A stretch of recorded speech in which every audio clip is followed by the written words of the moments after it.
Амар Мэндүү Английн Лондон хотоор мэдчилж байна. Амар Мэндүү Монгол улсын нийслэл Улаанбаатар хотоос мөнгө дэлгэр мэдчилж байна.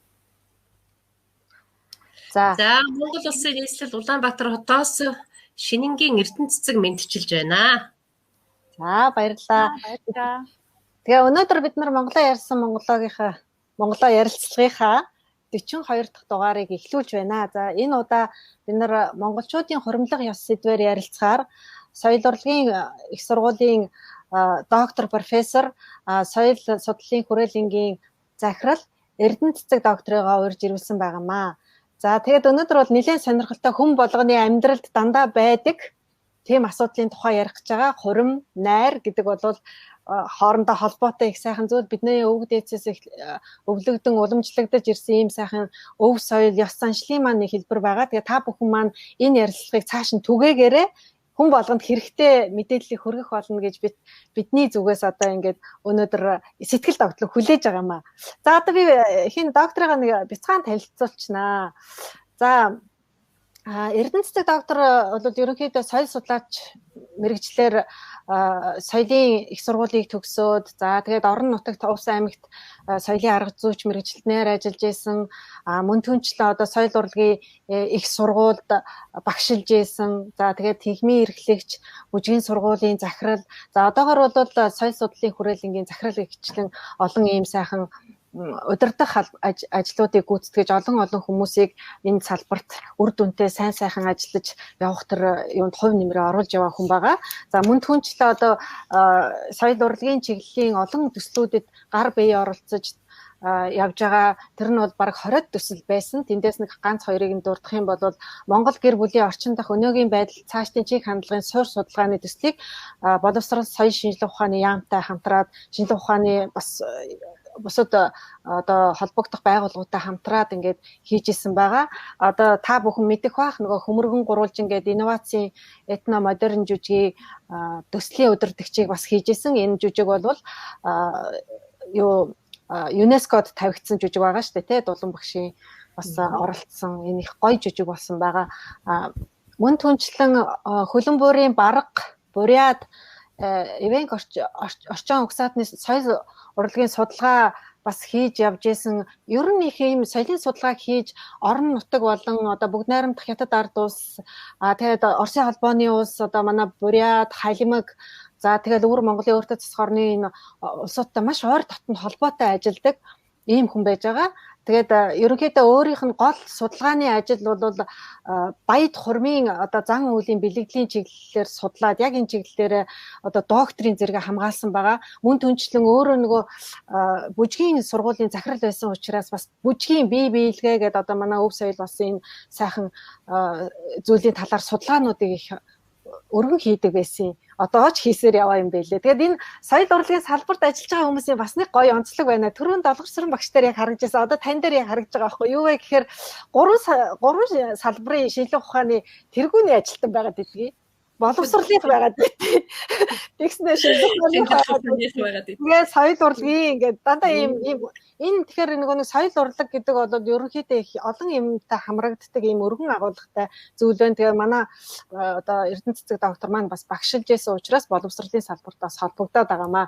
Тэгээд ерөнхийдөө бол өөрийнх нь одоо энэ баядын хуримлах ясан тэгээд хурмын зан үйлээр бас зохиол бүтээлүүдийг туурвж исэн олон зохиол бүтээлүүдээр редактор одоо хийж исэн ийм хүн байгаа. Мөн түнчлэн одоо нөгөө магистр докторуудыг бас удирдах байсан. Одоо ч удирдсаар явж байгаа ийм сайхан үйл хэргийг үргэлжлүүлээд өв соёлоо сурталчлаад түгээн дэлгэрүүлэх ажлыг хийж байгаа манай бас нэлээд нэртэй соёл урлагийн цэцгэлтүүдийн нэг юм аа. За тэгэхээр өнөөдөр бидний урилгыг хүлээн аваад баярлалаа танд. Хөрөлцөн ирсэнд их баярлж байна. За тэгэхээр ерөнхийдөө хурмын тухай ингээд судлахаар их олон ингээ гоё зүйлүүдийг бас мэдэж авч яана л да. Мэдхгүй байсан, огт мэдхгүй байсан зүйлүүдээ мэдэж авч яана, суралцж яана бас энэ хооронд тийм ээ. Тэгээд энэ дээр нэг юм байгаад байна. Монголчуудын хурмын одоо үйлд нэг зараа цэцний домог их холбогдоод байгаа байхгүй юу. Тэгэхээр та энэ зараа цэцний домгийн тухай манай үзэгчид сонсогчдод ярьж өгнө. За тийм ээ, энэ зараа цэцний домог бол Монголын олон угсаатны бүлэг дотроос энэ манай баруун Монголын ордууд энэ зүүн Монголын бурятуудын дунд хадгалагдаж үлдсэнийг манай дулан багш судлаад өөрийнхөө одоо бүтээлд бол оруулсан байдгийм аа. За тэгээд тэр одоо зараа цэцний домог яагаад хурмын зан үйлтэй холбогддгийм бэ гэхлээр тэр домгийн хөөрхөнлтөө одоо зараа цэцнийг монголчууд их цэцэн гэж үздэг гинэ. Хамгийн их цэцэн. Тийм учраас одоо тэр одоо хүүхдүүд нь одоо тийм нэг бас хэвийн бус тийм ээ. Ийм одоо төрөлтүүд бий болоод ингээд ирэхээр зараа цэцнийг одоо дуудаж асууя гэд зараа цэцнийг урьж аваачжээ. Тэгсэн чинь угаасаа бас одоо тийм цус ойртолт бий болчихсон байсан учраас тэр хүүхдүүд нь тийм одоо бас нэг асуудалтай болчихсон байна л да. Тэгсэн чинь зараа өөрөө нөгөө энэ бөндгөр амтэн учир яваад орохоор нөгөө хүүхдүүд нь шоолоод инээсэн байна л да охтууд нь. Тэгэхээр нь уурлаад намайг одоо дооглолоо гэдээ уурлаад буцаад гэртээ хүрээд ирж. Тэгсэн чинь зараа цэцний эмгэн өөрөөс нь асууж гинэлтэй. Гүй одоо яагаад та ийм хурдан хүрээд ирв хүмүүс юу гэж ийн гэж асуусан гинэ. Тэгсэн чинь хүмүүс одоо ийм юм асуулаа. Одоо энэ манай охтууд ийм болчиход байна. Одоо энэ яагаад ингэж ийм вэ гэж ингэж асуулаа. Тэгсэн охтууд нь намайг дооглож инээгээ тэгээ миний дургу хүрээд гараад ирлээ гэсэн байна л да.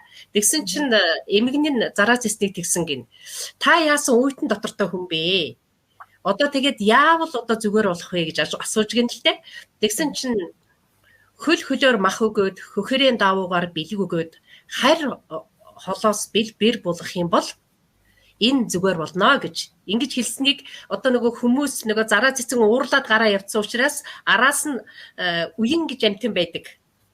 Тэр бол нөгөө сонор соргогийн бэлэгдэл болдог амтэн л та. Тэгээ тэр амтныг явуулчихжээ. Тэгсэн чинь нөгөө заншлаач маань очиж сонсоод тэгээд одоо одоо тэр зараа цэцний хэлснийг сонсоод хүн төрлөختөнд хүмүүс төрж хэлсэн байна. За энээс үүдээд энэ Монгол хурмын зан үйлийн энэ их олон ёс ёслолууд бий болсон гэдгийг. Тэгэхээр одоо Монгол хурмын зан үйлийг бүрдүүлдэг юм нь юу вэ гэхээр тэр өөр хоорондоо холбоо бүхий олон ёс ёслолууд бүрдүүлдэг. Тэгэхээр одоо энэ дээр бол бид нар тэр экзагум, эндагум ёсны тухай ярьж болно л доо. Тэгэхээр мэдээж хүн төрлөختөнд бүгдээрэнд нь одоо анхдагч одоо шатандаа бол хоорондоо одоо ураг төрөл холбдог тийм ээ. Ийм одоо ёс байсан. Энийг бол эндагум гэж нэрлэдэг тийм ээ. Дотроосоо гэсэн утгатай. За тэгэхээр энэ он удаан яваад ирэхээр энэ одоо цус ойртолтууд бий болоод тэр одоо үр хүүхдүүд нь бас одоо тийм гажигтай одоо төрөх ийм байдлууд бий болсон учраас хүн төрлөختөн тиймд одоо арга хинж авсан байна штэ. Тэгээд одоо харь холоос бэр буулгадаг ёс бий болсон.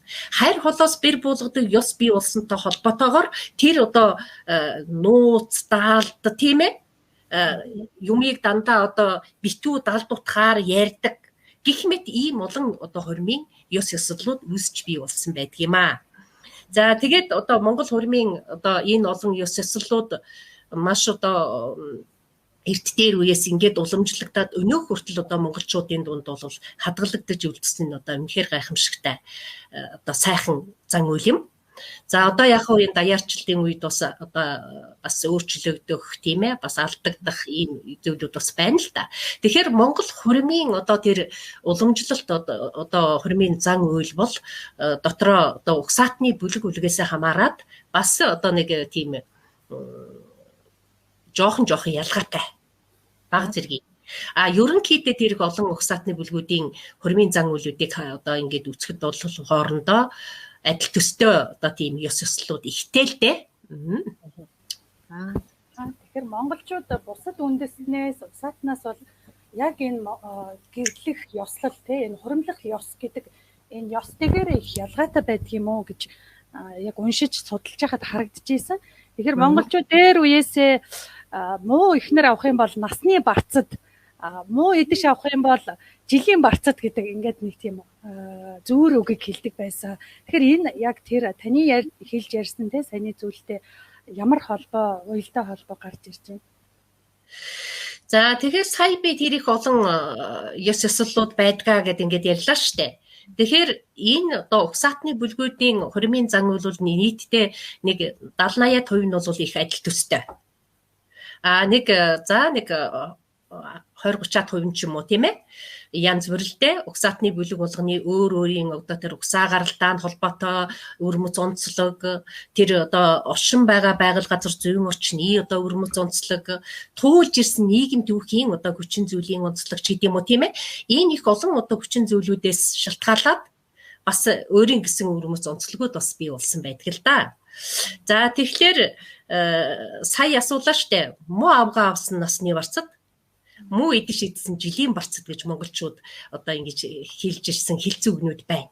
Тэгэхээр энэ яагаад энийг ийм үг хэлэх болсон юм бэ гэхээр одоо тэр басад тэр эндокомистой холбоотой үүссэн одоо тэр гажуудлыг засахад эмэгтэй хүнийг шинжих асуудал, одоо бэрийг шилж сонгож авах асуудал маш их одоо чухал болж ирсэн байна л да. Тэгэхээр одоо жишээлбэл энээс үүдээд одоо ургийн бичгээ хөдөлдөг тийм ээ, ураг төрлөө хол байлгах хичээдэг ийм одоо ёснууд бас үүссэн. Тэгэхээр хормын зан үйлд бол хамгийн гол асуудал нэгдүгээрт бол тэр бэрийг сонгох асуудал байдаг. Бэрийг сонгох. Тэгээд одоо тэдний охин одоо тийм ажилтаа үйлдэ одоо юу гэдгийг зүс царай сайтай, за нуруу туруу сайтаач гэдэг юм уу тийм ээ. Эсвэл бол одоо тийм сайн талуудыг эхэлж хараад тэгээд одоо хэрвээ одоо жил насанд таарч байна уу? За одоо 5 махбод энэ болох юм уу гэдэг ч юм уу. Гэх мэт нь маш их олон одоо тэр одоо зүйлсүүдийг харгалзуулж шинжиж үздэг байна. За ингэж одоо бээр авдаг. Тэгээд тэр шинжичснийхаа дараа бол тэр айлын охинд одоо өөр айл хадаг тавьж үгүй юу гэдгийг мэдхийн тулд ам хадаг тавих ёс гэж манай Монголын угсаатны зарим бүлгүүдэд бол энэ ёс байдаг. За тэгээ очоод асуугаад ингээд хэрвээ тийм ээ одоо эн чинь ингэдэж штэ үртэй хүнд үг хэрэгдэг үндэслэ модон сүкрэгдэг урдны сайхан үг байгаа гэд одоо тэр ам хадгийн өрөөл гэж ингэж эхэлдэг. За тэгээд тэр өрөөлөө одоо хэлээд тэгээд би одоо ийм ажиллаар явж гэн одоо танаа охинд одоо хадаг сүв тавьсан юм би юу энэ төр гэдгийг асуугаад тэгээд хэрвээ хадаг сүв тавиагүй бол одоо тэр одоо хүүгийн аавд очиж одоо тэр хэлнэлтэй зууч маань очоод тэгээд одоо энэ одоо хадаг тавиагүй юм байна гэх юм бол дараа нь жинхэнэ хадаг тавих зан үйлийг бол хийдэг байх нь байна. За тэгээд энэ одоо энэ ёс бол ерөнхийдөө тэр хүүхнийг шилж сонгож авдаг ёсыг л хэлж байгаа юм. Одоо тэр муу авгаа авсан насны барцад болохгүй тулд тийм ээ. Ягаад гэвэл тэр одоо цус сайн холдуулж ураг төрөлд ойр төрлийн биш монголчууд 9 үе гэж ярьдаг штэ. 9 үе хол байх ёстой гэж. Гэтэл зарим одоо угсаатны бүлэгтүүд 13 үе гэж ярьдаг. 13 үе. Тэгэхээр хүний нэг үе 25 жил гэж бодох юм бол 13 үеийг 25-аар үржүүлвэл хэд гарах вэ? 9 үеийг 25-аар үржүүлвэл хэдэн жил гарах вэ? Тийм ээ? Тэр жилийн хугацаанд л хоорондоо сууж болохгүй байхгүй юу? Тийм учраас энэ сүүлийн үед бас энэ ургийн бичгийг хөтлөх хэрэгтэй, тийм ээ?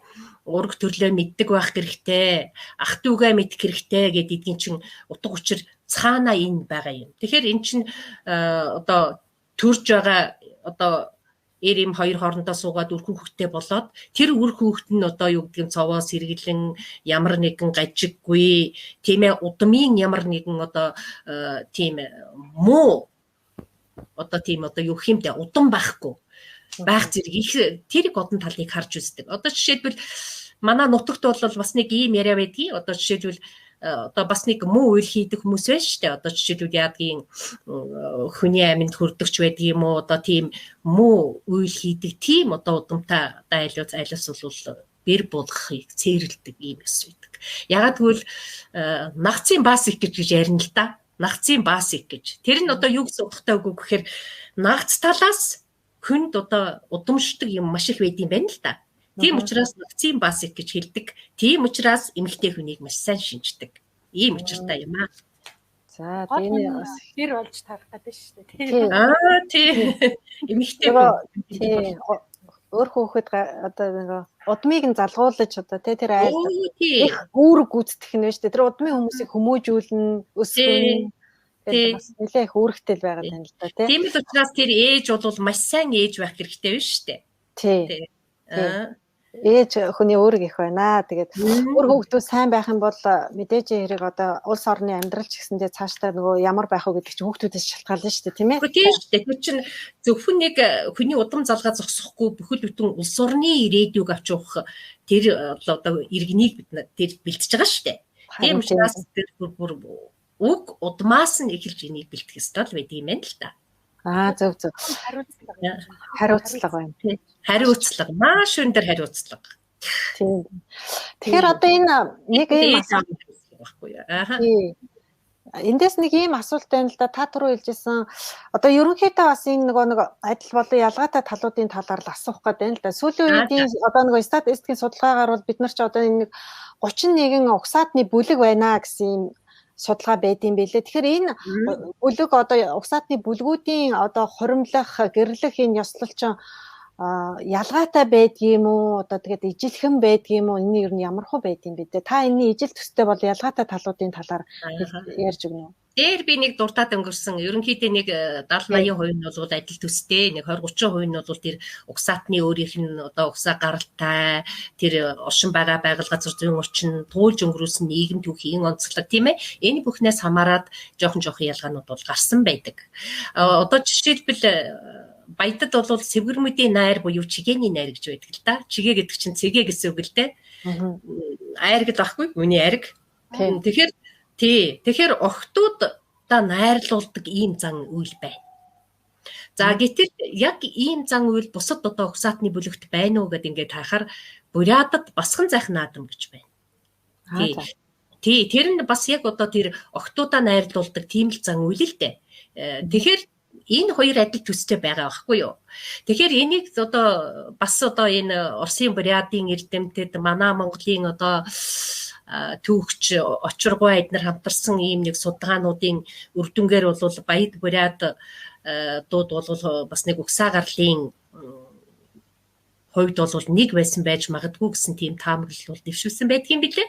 Тэгэхээр одоо энэ нэг угсаа гаралтай нь холбоотой гэж миний хэлээд байгаа нь энэ. Нэг нь зүүн Монголд байдаг, нэг нь баруун Монголд байдаг мөртлөнгөөсөө энэ хоёр одоо угсаатны бүлэгт энэ зан үйл хадгалагтаад үлдсэн байж байгаа байхгүй юу. За гэтэл одоо юунд бас их сонин. Одоо бурятууд гээл тэгтэл ихэнх голдуудаа тэр хурмын зан үйл нь бол дуу бүжиг гололдог байдаг. Гэтэл төв халахчуудын хурмын зан үйл болохоор шүлэг тийм аман соёдын хэдбэрүүд илүү давмгай байдаг. За гэтэл одоо баруун монголчуудын олон угсаатны бүлгийн одоо хурмын зан үйлд бол бас нэг юу нь бол ёсгийн одоо зан үйлийн хэлбэрүүд илүү төлхөө байх жишээтэй. Гэх мэтлэн бас нэг тийм нэг өвөрмөц онцлогуд бол байна. Жишээлбэл одоо боржгон найранд бол маш их гоё тийм бүх юмыг шүлгэлсэн тийм их гой юмнууд байдаг штэ. Ёслолууд байдаг штэ. Тэгэхээр энэ бол бас уртын дуу их гололдог тийм ээ. Гэх мэтлэн тэр одоо угсаатны бүлгүүдийн өөр өөрийнх нь өвөрмөц онцлогоос хамаарат ийм ялгаатай одоо шинжүүд бол байна. Ёсууд бол байна. Зөв. Тэгэхээр хурмын зан үйл яг Монгол хурмын зан үйлийн одоо ёс тэгүүд те хичнээн одоо бүрдэл нь хичнээн хэмжээний одоо ёс тэгүүд байдаг нийтдээ. Тий, наад чинь бас тэр угсаатны бүлэг үлэгт бол бас жоохон ялгаатай байдیں۔ Одоо жишээлбэл би өөрөө Баяд хурмын зан үйлийг яг судалсан учраас Баяд хурмын зан үйл бол 19 ёслолоос бүрддэг. 19 ёслолоос бүрддэг л дээ.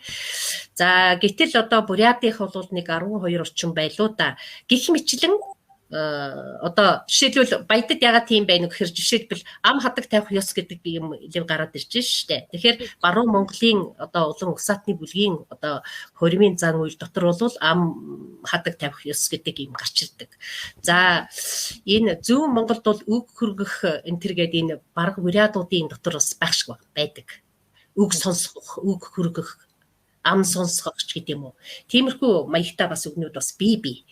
Тэгэхээр тэр одоо угсаатны бүлгийнхаа одоо онцлогоос хамаарат бас зан үйлүүдийн тэр хурмын зан үйлийг бүрдүүлж байгаа ёслолуудын тоо одоо юу нэг арай жоохон өөр байна. Өөр байгаад байна тийм. Тийм. Тэгээ одоо энэ дээр ингээ харж байгаад бас ингэдэг шүү дээ. Монгол одоо нэг хурмын зан үйл өрөх үүд тэнцлээ гэж бас нэг ийм одоо үг хэлц байгаад байдаг. Тийм. Наач өрөх тэнцлээ гэж. Тий, та энэний ямар учиртай юм ингэж хэлдэг юм бол гэдэг талаар бас. За наадах чи их учиртай үгээ. Одоо жишээлбэл юунд одоо наадах чинь бол цус хадгийн найр гэж энэ баруун монголчууд хийдэг. Бас тэр би дээр хэлсэн одоо нэг хадгаа тавьчихна гэсэн шүү дээ. Хадаг тавьсны дараа тэр хадгийг баталгаажуулахын тулд цус хадгийн найр гэж тавьдаг хийдэг байхгүй юу. Тэгээд тэр цус хадгийн найр гэдэг нь ямар учиртай юм бэ гэхээр ийм цагаан даавн дээр одоо монголчууд чинь цус гэдэг нь бол цавуул гэсэн үг л дээ. Тэгэл одоо нэг хаягдаж байгаа одоо хонья мааны арьс ч юм уу тийм ээ. Иймэрхүү юмнуудыг буцалгаад тэгээд тэндээс тийм цавуу гаргадаг. Тэр бол ерөөсөө бүр салдаггүй цавуу болдог гэж байгаа байхгүй юу. Тэгээд тэр технологич гэсэн бас их сонирн байхгүй да. Тэгээд тэр цавууг буцалгаад тэгээд тэр дөрвөлжнийг аваад тэр цагаан даван дээр наачдгийн. Тэгээд тэрийг аваачиж одоо шалзан хадаасаар хадаж, шар цусаар нааж, одоо сальж одоо матаахгүй, татаж тасрахгүй ураг илхэн болъё гэж тэр одоо охины аав ээжэд өгдөг байхгүй да. Тэгэхээр эн чинь юу хэлж байгаа юм бэ гэхлээр ерөнхийдөө тэр дахиад ерөөсөө салахгүй байхын бэлэгдэл болгож, гэр бүл бүрэн бүтэн байхын бэлэгдэл болгож, тэгэж тэр одоо юуг өгдөг байхгүй да. За энэ бэлэгдэл нь цаана тэр нэг цавуу даавуу хоёртой гол нь биш. Тэр бэлэгдэл нь хамгийн гол чухал нь байхгүй юу? За тэгээд тэр цус хадгийн найр хийсний дараа бол сүй тавих гэж нэг ёс байна. Баруун монголчууд бол сий тавих ёс гэдэг юм. Тий зарим одоо угсаатны бэлгэд бол бэлэг хөргөлгөн, мал хөргөлгөн энэ төр гэж бас хэлдэг тийм ёс бас бий. За тэгэхээр тэр одоо сүйд тавихтаа одоо нөгөө охины одоо юг гэдэг авгаа хувцсыг хийхэд одоо тэр мөнгө орхон мөнгө тэгэл одоо тэр үнэт зүйлсүүд байна штэ. Тэр бүхнийг авахд хүүгийн тал одоо мал авчирж өгдөг л дөө. За тэгээд тэрийг сүй тавих ёс гэж байгаа юм. Тэгээд тэр малыг авчирж өгөхлөөр одоо охины тал чинь одоо ах дүүгээ аваад ирсэн бүгдээр ингээд найрлаа сууж байгаа штэ. Тэгээд одоо ингээд одоо сүй бэлэгти төчнөөн одоо морь төчнөөн хонь одоо төчнөөн үхэрч гэдэг юм уу. Одоо ингээд авчирлаа гэхээр охины тал бас тэрийг голноо одоо энэ одоо луйл хазах шүдгүү тийм ээ. Одоо хөгшин хөвөө өнгө цус муутай. Ийм юмнууд авчирлаа гэдээ одоо ингээд голно штэ. Тэгэхээр одоо шүдэн нурган гэдэг ч юм уу тийм ээ. Ийм одоо маягаар одоо харилцсан ийм одоо шүлэг хилэлцдэг. Бас энэ гайхалтай соёл. За ингээд одоо сүү бэлгээ хилэлцээд ингээд усаад хөөхний талд одоо тэр малаа өгчөж байгаа штэ. За тэгээд малаа өгчөөд ингээд тэр нь бол сүү болж байгаа. За энэ хүүгийн тал өгж байгаа. За гэтэл инж гэж бас нэг юм байна. За тэр инж гэдэг юм хизээ гарч ирдэг вэ гэхээр одоо тэр охин одоо тэр хүнтэй суугаа сайн сайхан амьдраад ингээд ирэхээр тэр одоо инжийн одоо юуг нь өгдөг. Тэгэхээр тэр сүү бэлэг хилэлцэх ёсон дээр тэр найран дээр охины тал за би охиндоо төдөн одоо хонь, төдөн одоо өхөр, төдөн одоо морь тийм ээ, төдөн одоо ажилгын тэмээ өгнөө гэд ингээд хэлдэг. Тэгэхээр за ингэхээр биш та хамгийн гол нь охины талаас өгч байгаа одоо тэр инжиний хэмжээ, хүүгийн талаас өгч байгаа тэр сүйн хэмжээ хоёр таарчих хэрэгтэй. Энийг өрх үүд тэнцэх гэж хэлж байгаа. Өрх нь үүд нь охин байхгүй юу? За тэгээд суусаа хойно ямар нэгэн чи юутай ирсэн юм. Одоо удгааны залуучуудын салалтын гол юм чи юутай ирсэн юм уу гуйлагчин гэдэг юмнаас гардыг гисэн шүү дээ. Тэгэхээр энэ хоёр бол ерөнхийдөө одоо хөрөнгөний ямарч маргаан байхгүй. Адилхан одоо охины аавч одоо тэднийг тэгшүгч जैन, хүүгийн талч тэгшүгч जैन гэсэн ийм санаад байна. Тэгээд бодоогүй тэр одоо сүйгээ хилцээд инжээ одоо хэлсний дараа өрхүүд тэнцлээ гэж хэлдэг. Бүр баталгаажуулдаг байх юм шиг. Бүр баталгаажуулаад өрхүүд тэнцлээ гэдэг. Ингээд одоо тэр хэлцэх одоо ёс чин тэр найр одоо дуусж байгаа байхгүй юу? Тэгэхээр энэ бол маш чухал. Одоогийн ялангуяа одоо эдийн засаг харц суудаг ч байдаг юм уу? Эсвэл одоо эдийн засгаасаа болж муудалцдаг ч байдаг юм уу, тийм ээ? Анханасаа тэгвэл энэ тохироогоо хийчмээр юм байна шүү дээ. Энэ Монгол хурмынхаа цаг үйлийг судалж үзээд мэдээж аваад тэгээд тэр одоо худгуйнор хоорондоо ярилцах хэрэгтэй шүү дээ. Тий, одоо бид нар одоо таны одоо мэдээж тэр чинь охиныг энэ олон жил өсгсөн аав ээжид тэгээ охины инжин гээд бас ингээд сүү өгөх ёстой юм байна хүмүүсээ. Манайх ч өвтгөл өгөх. Тэгэхээр бас ээж аав хоёр охиноо төргүүлээд өөцгөөд хүмүүжүүлээд тийм ээ. Одоо яг жинхэнэ одоо хөдөлмөрийн насны хүн болгоод бэлтжил айлд өвчөж байгаа шүү дээ. Одоо айлд хөдөлмөрийн одоо хөдөлмөрлөх одоо тийм одоо насны хүнийг л өгч ийн гэсэн үг шүү дээ. Бэлтгээд өгч ийн гэсэн үг байхгүй юу? Харин тэгэхээр бас их үн цэн оруулж нэлээд тийм учраас ямар ойлгож тий. Монголын улс төвчөнд бас хэлсэн байдаг шүү дээ. Гуйлгаж ирсэн хүүхэн доромжлогдох одоо нөгөө утга нь юу илээ одоо би бас марцсан биш шүү. Нөгөөх нь бол дээжлэгдэх. Одоо ягсантай ёс төрөөрөө ирсэн нь дээжлэгдэх гэсэн утгатай. Тэгээ гуйлгаж ирсэн хүүхэнд дээжлэгдэх одоо баг өөрөөгөөд ирсэн доромжлогдох гэсэн ийм л санаа. Баггүй юу? Тийм учраас энэ чинь бас гүн утгатай. Тэр охиныг үн хөргөх. Одоо энийг олон ёс ёслол чинь цаанаа дандаа тэр охин үрээд одоо тийм ээ дээдлж байгаад ийм санаа байгаа шүү дээ. Цөөн гуйлгаж өгвөл доромжлогдох, олон гуйлгаж өгвөл дээдлэгдэх гэж үг байна. Тий, олон гуйлгаж өгвөл дээжлэгдэх, цөөн гуйлгаж өгвөл доромжлогдох гэж байгаа шүү дээ. Тэгэхээр одоо бол одоо ингээд нэг танилцаас харуулчаад суучдаг хоорондоо тий. Тэгээд одоо нэгээ таньж мэдээгүй энэ одоо юу чинь эргээл салгалтанд хүргэдэг ийм юм байгаа байхгүй юу. Тэгэхээр энэ Монгол хурмын энийг олон ёс яриад байна шүү дээ бид нар тийм ээ. Энэ олон ёс ёслолууд чинь ерөөсөө сарын дотор юм уу ганцхан жилийн дотор ярьчдаг юм биш байхгүй юу. Тийм байна. Тий. Нарийн тийм үе шатууд байна тийм ээ. Нилийн 17 8 гэдэг чинь зүгээр л өнөөдөр гэрлэе гэж ачаал маргаал суух биш байна. Тэрний өөрөө эмэгтэй хүнийг илүү нөгөө урт удаан хугацаанд тэр айлыг доктортой байлгах тий хүн цэнтэй байлгах тий илүү олон хүүхэд төрөөлж өгөхтэй удам угсаагийн үргэлжлүүлэх гэдэг тэр маш том хариуцлагатай гэдгийг ойлгуулсан үйл явц болоод байна л да. Тэр энэ надад нэг зүйл маш сонирхолтой байсан юу гэхээр нөгөө одоо бид нар чинь хуримлахаар ингээд найз бүсгүүчүүд нэрээд ингээ октоодын парти дээр явдгийг шүү дээ тий. Одоо тэрээс монголчуудад байсан юм бэлээ надад тэрийг таад байдгүй яах вэ тэр миний тэр дээр хэлээд дараагийн хүмүүсийн за Сэвгэрмүүдийн найр буюу чигээний найр. Чигээний найр тий. Тэр бас одоо тэр бурятын тэр одоо басхан зайх наадам. Энд чинь одоо нөгөө Сингит Таркугийн найр, Сингит октоодын найрч гин одоо нэг бааранд ороод өдөржин шөнжин архитдаг архиугаал яавуугаал одоо нэг миний сонсож байгаа тэр шүү. Тэгдэггүй ч бас байж болох үгээс гэхгүй. Тиймэрхүү юм болоод өнгөрчдөг юм шиг санагдаж байгаа юм. Харин байсан юм байна тий. Тийм гэтэл эн чинь өөрөө бас маш их чухал хэсэг байгаа байхгүй юу. Тэгээд одоо тэр охинд чинь одоо сүү бэлгээ хэлцчихсэн шүү дээ. Тэрний дараа чинь одоо охины тал охиноо юунд явуулж байгаа шүү дээ. Одоо тэр сэвгэрмүүдийн найр буюу чигээний найр. Сэвгэр гэдэг нь охин л гэсэн үг. Хүнтэй суугаагүй охиныг баруун монголчууд сэвгэр гэдэг байхгүй юу. Тэгэхээр одоо энэ Монгол хурмын зан үйл дотроос бас нэг одоо тэр ялгарх онцлог нь одоо энэ сэвгэрмүүдийн найр байгаа байхгүй да. Баруун монголчуудын одоо хурмын зан үйлд. Тий, тэгэхээр энэ найранд одоо их сонирхолтой сэвгэрмүүд нь одоо тэр хүнтэй суух гэж байгаа охин биш үү?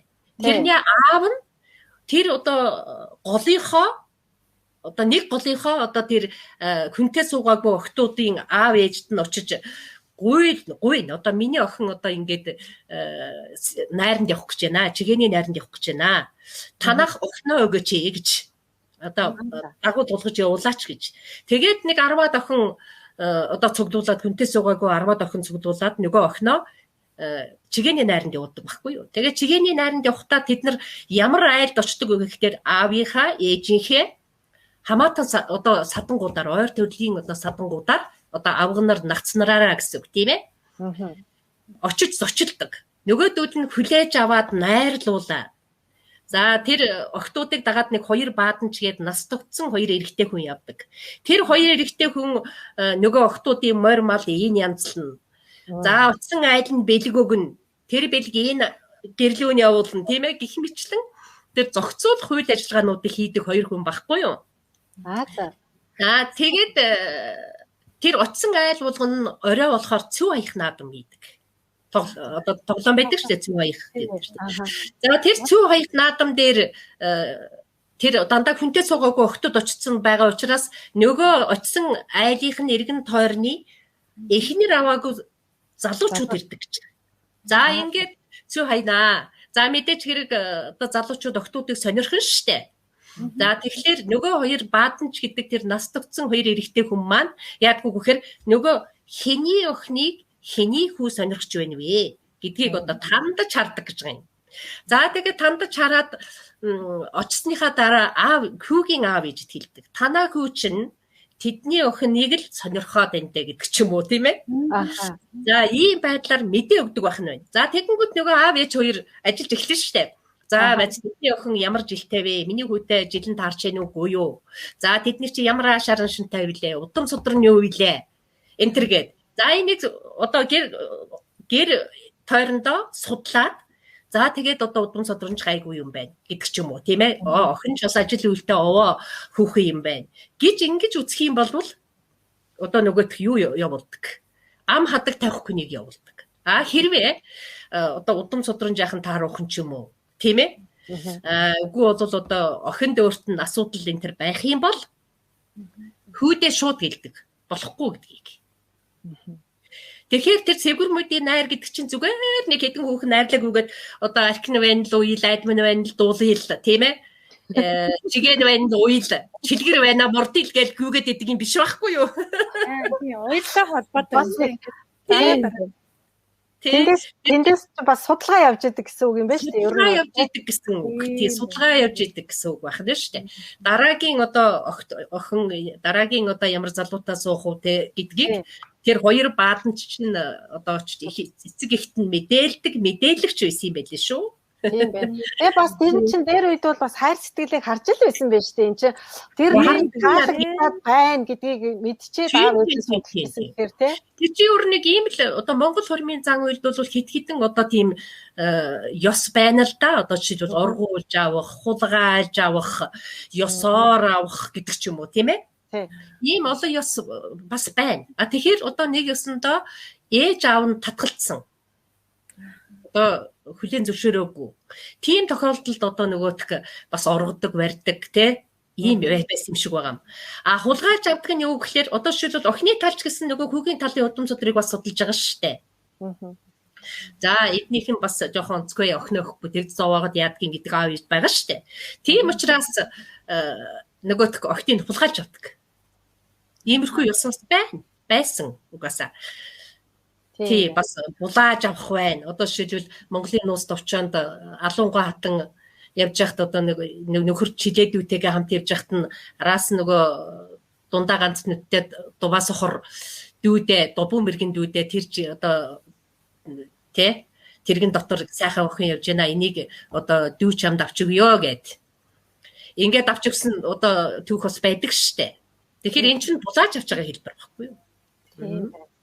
Тий. Оргуулж авах нь тийм учиртай байх нь. Бас нарийн учир жамдсан юмнууд бас байдаг байж тийм ээ. Одоо бол тэр байдал жоохон өөр болсон л доо тий. Өөр. Тэгээд одоо энэ орчин цагт чинь бас одоо энэ гэр бүл судалдаг улсуудын одоо эрдэмтдийн одоо тийм одоо юуг харж байхад бол тийм судалгааг харж байхад бол гэр бүл салт маш их байна шүү дээ. Тэгээ бас сонирхолтой танаас сонирхолтой гэвэл тэр гэрээ ачаад өөрөөсөө охиныхоо аавын хажууд авчирч хэмээн дээр ичээд авчирдаг байсан гэдэг та бас. За. Наад чинь одоо ерөөсөө нөгөө бэр буулгах ёстой холбогддог байхгүй юу? Одоо тэгээд сая хэлсэн тэгээд одоо сүй бэлгээ тавьчихсан, сүй инжээ ингээд яриа тохирчихсан тий? Охиноо одоо тэр ах トゥ угаар найрлуулсан. За тэгээд яг тэр охтууд ингээд найрлаад явж байгаа чинь тэр хүүгийнхаа шинэ гэрийн найрыг хийдэг байхгүй юу? Тэгэхээр шинэ гэрийн найр хийнэ гэдэг бол бас их одоо том соёл байсан байна лээ. Одоо ингээд нэг айл хүүдээ гэр бүрн шинэ гэр барина гэдэг ингэхээр ах トゥ нэрээ мэдэж өрнө штэ. Тэгээ ах トゥ нэр нь нэг ски, нэг хонь гэх мэтчтэн авцраад тэр одоо гэрийг тэр аав ээж хоёр зөвхөн гэрийн модыг л бэлтэнэ. За бусдыг нь бол ах トゥ нар нацраад хийчихнэ. Наад зах нь л нэг эмэгтэй найранд очихдоо ээрсэн уцаа аваад очино. Хэдэн литр сүгээ бариад очино. Таргаан бариад очино. Гэх мэтлэн бүхэл одоо юунуудыг аваачаад ингээд ах トゥ нарын хамтын хүчээрээ тэр шинэ гэрийг барьцдаг. Энэ бол үнэхээр гайхалтай ёс байсан байгаа юм. Ягаад гэхээр энэ бол нийгэмд тэр нэг үрх айлыг одоо бий болгох, тийм ээ? Нийгэмд нэг хүнийг бэлдэх. Энэ одоо орон гэртээ, тийм ээ? Ийм амьдралтай хүнийг бэлтгэхийн тулд тэр ах トゥ гэрээ одоо хамтын хариуцлага гэх үү? Тийм ээ? Хамтын хариуцлага байжээ гэж ойлгож болохоор байгаа юм шүү. За тэгээд энэ хүүгийн талд найр болоод нөгөө охтууд чинь ингээд сэвгэрмүүдийнхаа найранд явцсан хойно чинь тэр охтууд эргээд ирнэ штэ. Эргэж ирэхдээ одоо нагц ихчиндээ одоо ээжийнхээ дүүгийн тэр ч юм уу ихчинд нь ч юм уу заавал очдог. За ингээд тэнд одоо гизэг татах ёс гэж нэг ёс хийдэг юм. Тэр нь юу вэ гэхээр одоо энэ Монголын олон угсаатны бүлгүүдийн охтууд чинь багада одоо хүнтэй суугаагүй байхдаа үсэх олон салаа сүлждэг байж л дээ. Жишээлбэл баядууд 19 салаа, зачингууд 24 салаа гэдэг ч юм уу, бурятууд 8 салаа гэдэг ч юм уу, тийм ээ. Ингээд олон салаа сүлждэг байж үсэ. Тэгээд тэр олон салаа сүлжсэн үсийг тэр одоо гизэг татах ёс гэж тэр одоо сүүлчийн одоо чигээ хийж найрлж явсан хамгийн сүүлчийн ороо тэр нагц эгчинд нь нагц эгчин үсийг одоо буулгадаг байх нь шүү дээ. 19 салаа үсийг задлаад 8 салаа болгож өгдөг. За 8 салаа болгоод ийм сэвгэр дээл гэж одоо ногоон өнгөтэй ийм эргэдэг захтаа нудрахгүй тийм одоо өргөн нарийн имжсэн имжээртэй ийм ногоон дээл өмсдөг байхгүй юу. За тэр ногоон дээлийг дээр нь улаан цүв өмсгөөд толгойг нь улаан альчуураар боож өгөөд ингээд явуулдаг. Тэгэхээр би бас тэр өвөр Монголын олон одоо угсаатны бүлгүүдийн монголчуудын дунд судалгаа хийж явахдаа бас асууж исэн. Тэгэхээр жишээлбэл зарим одоо угсаатны бүлгүүд бол цагаан альчуураар толгойг нь ороодог. Одоо ингээд толгойг нь боож өгдөг энэ төр гэж ярьдаг юм билээ. Тэгэхээр бас яг өнгөний хувьд бол бас арай жоохон өөр байж магадгүй. Баятад бол энийг улаан альчуураар толгойг нь боож өгöd явуулдаг ийм ёстой юм аа. За энэ бол бас одоо бусад угсаатны бүлгээс ялгардаг нэг онцлог юм. За ингээд нөгөө охтууд ирэхээс өмнө хүүгийн одоо шинэ барьсан гэрийг одоо хүүгийн биш охины аавын гадаа аваачиж барьдаг. За тэгтээ одоо нөгөө төрүүлээд нэг 2 морьтой хүн явуулна одоо тэр охины аавтаа уулзуулахаар төрүүлж явуулна. Тэгээд одоо тэр чинь нөгөө хормын төрөнд 2 морьтой хүн гэдэг чинь хурын төрөнд хүй салхи, хормын төрөнд 2 морьтой хүн гэдэг чинь энэ л дээ. Тэрийг одоо тэгж хэлсэн байдгийн. За тэгээд нөгөө 2 морьтой хүн хурж ирээд одоо баянд буур хайрал, баатар суур хайрал гэж хэлдэг. Тэгэхээр одоо тэр хүүгийн одоо хөргөнийхээ гэрийг хаан барих одоо газарт нь нэг одоо баг нь авчиж тавьдаг. Энэ баг нь авчиж тавихын учир юу гэхээр гэр 2 багантай байдаг тийм ээ. За 2 багны нэг нь охин өршүү гэдгийг төдөөлж одоо бэлэгдсэн одоо бэлэгдэл юм да. За тэгэхэд одоо хүү одоо ачаатаа хамт ирээд одоо тэр гэрийн буурн дээр одоо бууга ширлээд одоо тулгаа тавьдаг ийм ёстой. Тулах тавьдаг ийм ёстой байхгүй юу. Тэгээ буу ширлэхийн учир бол мэдээж гэр хүний гэрийн эзэн гэдгийг илтгэдэг. Гэх мэт олон одоо бэлэгдлүүдийг бол судлаачид бас бичсэн байдаг л да. Ийм Нарийн ялгаатай юм байна. Тэгээд тэр нэг бас нэг юм түрүүний нөгөө ярьж явах явцад та хэлжсэн шүү дээ. Нөгөө уйлж ирсэн хүүхэн жаргадаг. Тэгээд дуулж ирсэн хүүхэн болоод завдгоо гэх. Тэгээ бас одоо ингээд бид нар ингэдэж та хуримтай таарах муу түй гэж.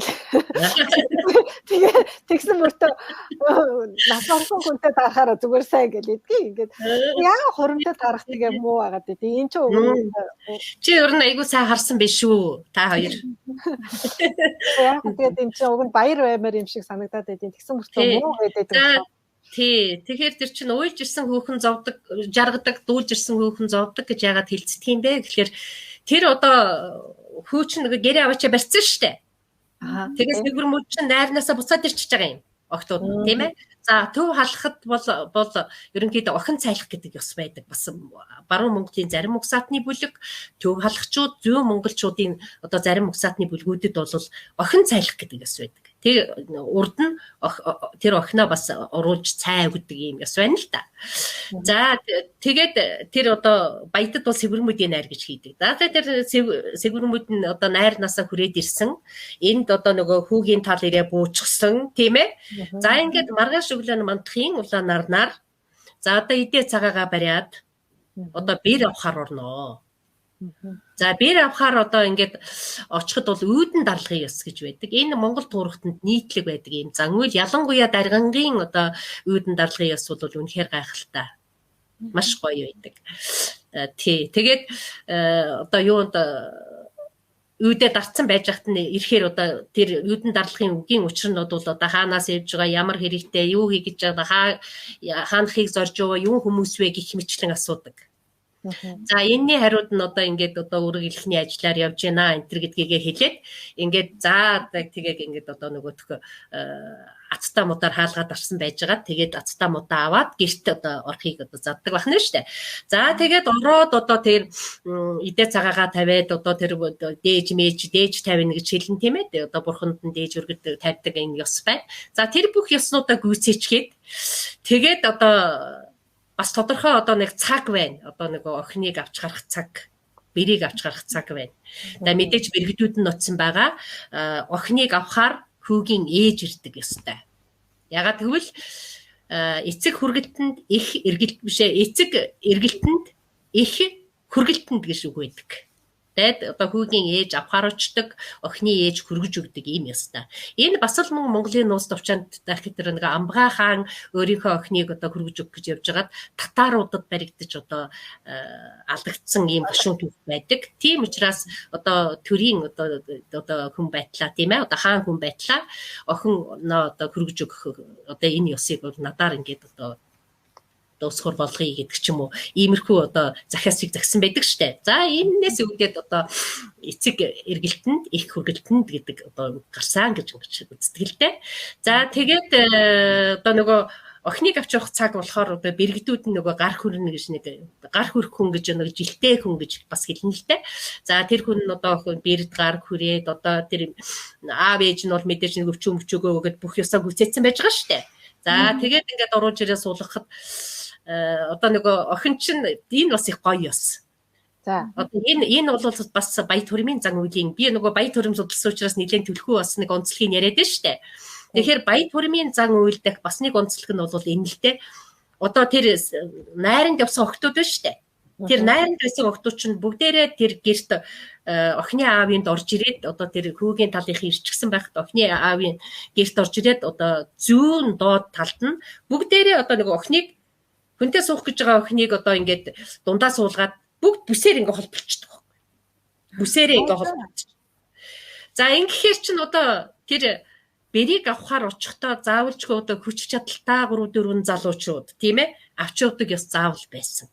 За тэгэнгүүт нөгөө жилтэй хүн гар хүртсэний дараа бол одоо нөгөө хүч чадалтай залуучууд чинь очиж нөгөө охиныг авч гарна. Өргөж авч гардаг ёстой. Нөгөө охтуудаа салгаж авна штэ бүсийн тайлж. Тийм учраас хүч чадалтай хүмүүс заавал хэрэгтэй.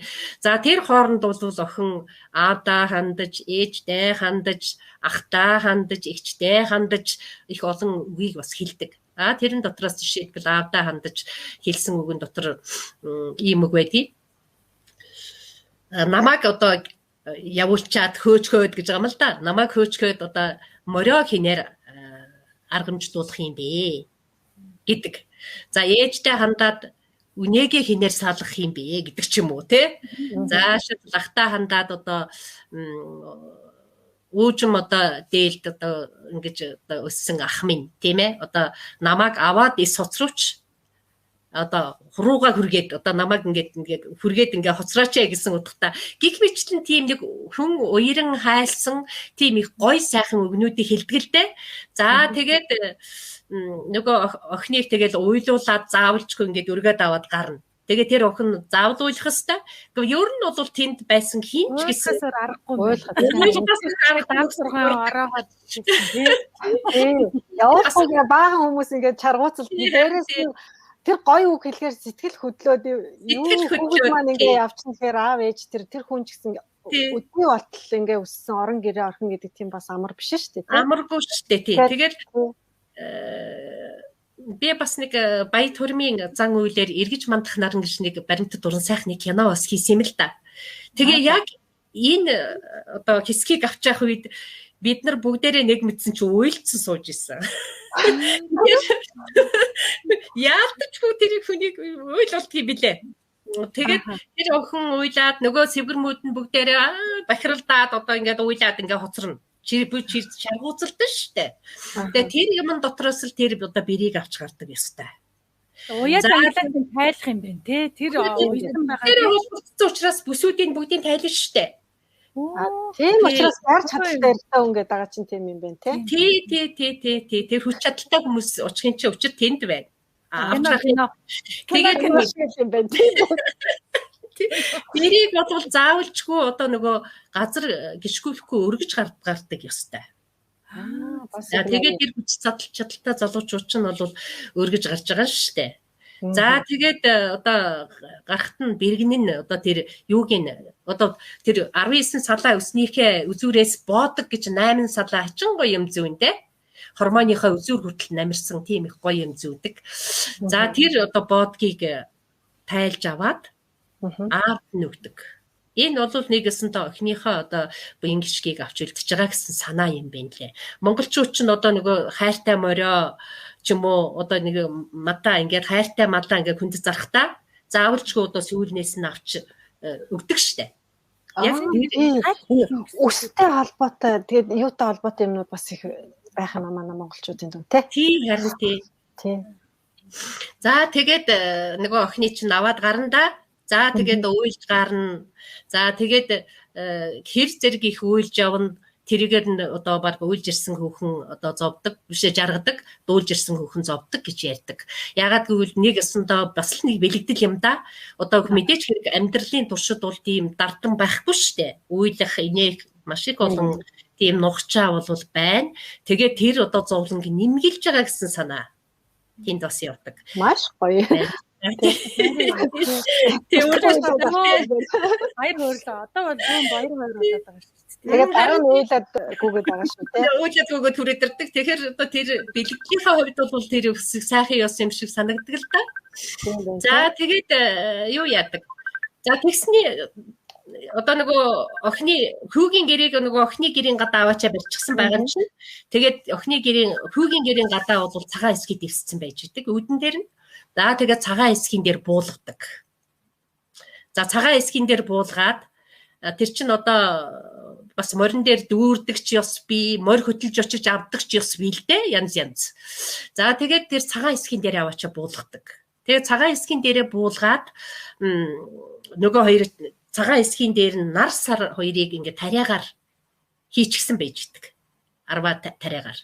За тэгээд тэрэн дээр одоо охин хүү хоёрыг суулгаад тэгээд одоо шар наранд мөргөм үү, шагаа чүмэг атгам уу, дөрвөн аав ээжийн заяа сахиусанд мөргөм үү гэж мөргүүлдэг нэг ёс байна. Бас. Тийм. Ямар гоё юм бэ, тий. Тий. Тийм байна. Тэгэхээр тэр бас яг наад дээр чинь нэг асуулт гарч ирж байна. Яагаад тэр нөгөө нэг шар наранд мөргөм үү, шагаа чүмэг. Одоо энэ их нарийн байгаад байна. Шагаа чүмэг яагаад атгуулдгийг? Тэгээд яг шаараар мөргүүлдэг тий. Тэр их сонирн байгаад байна.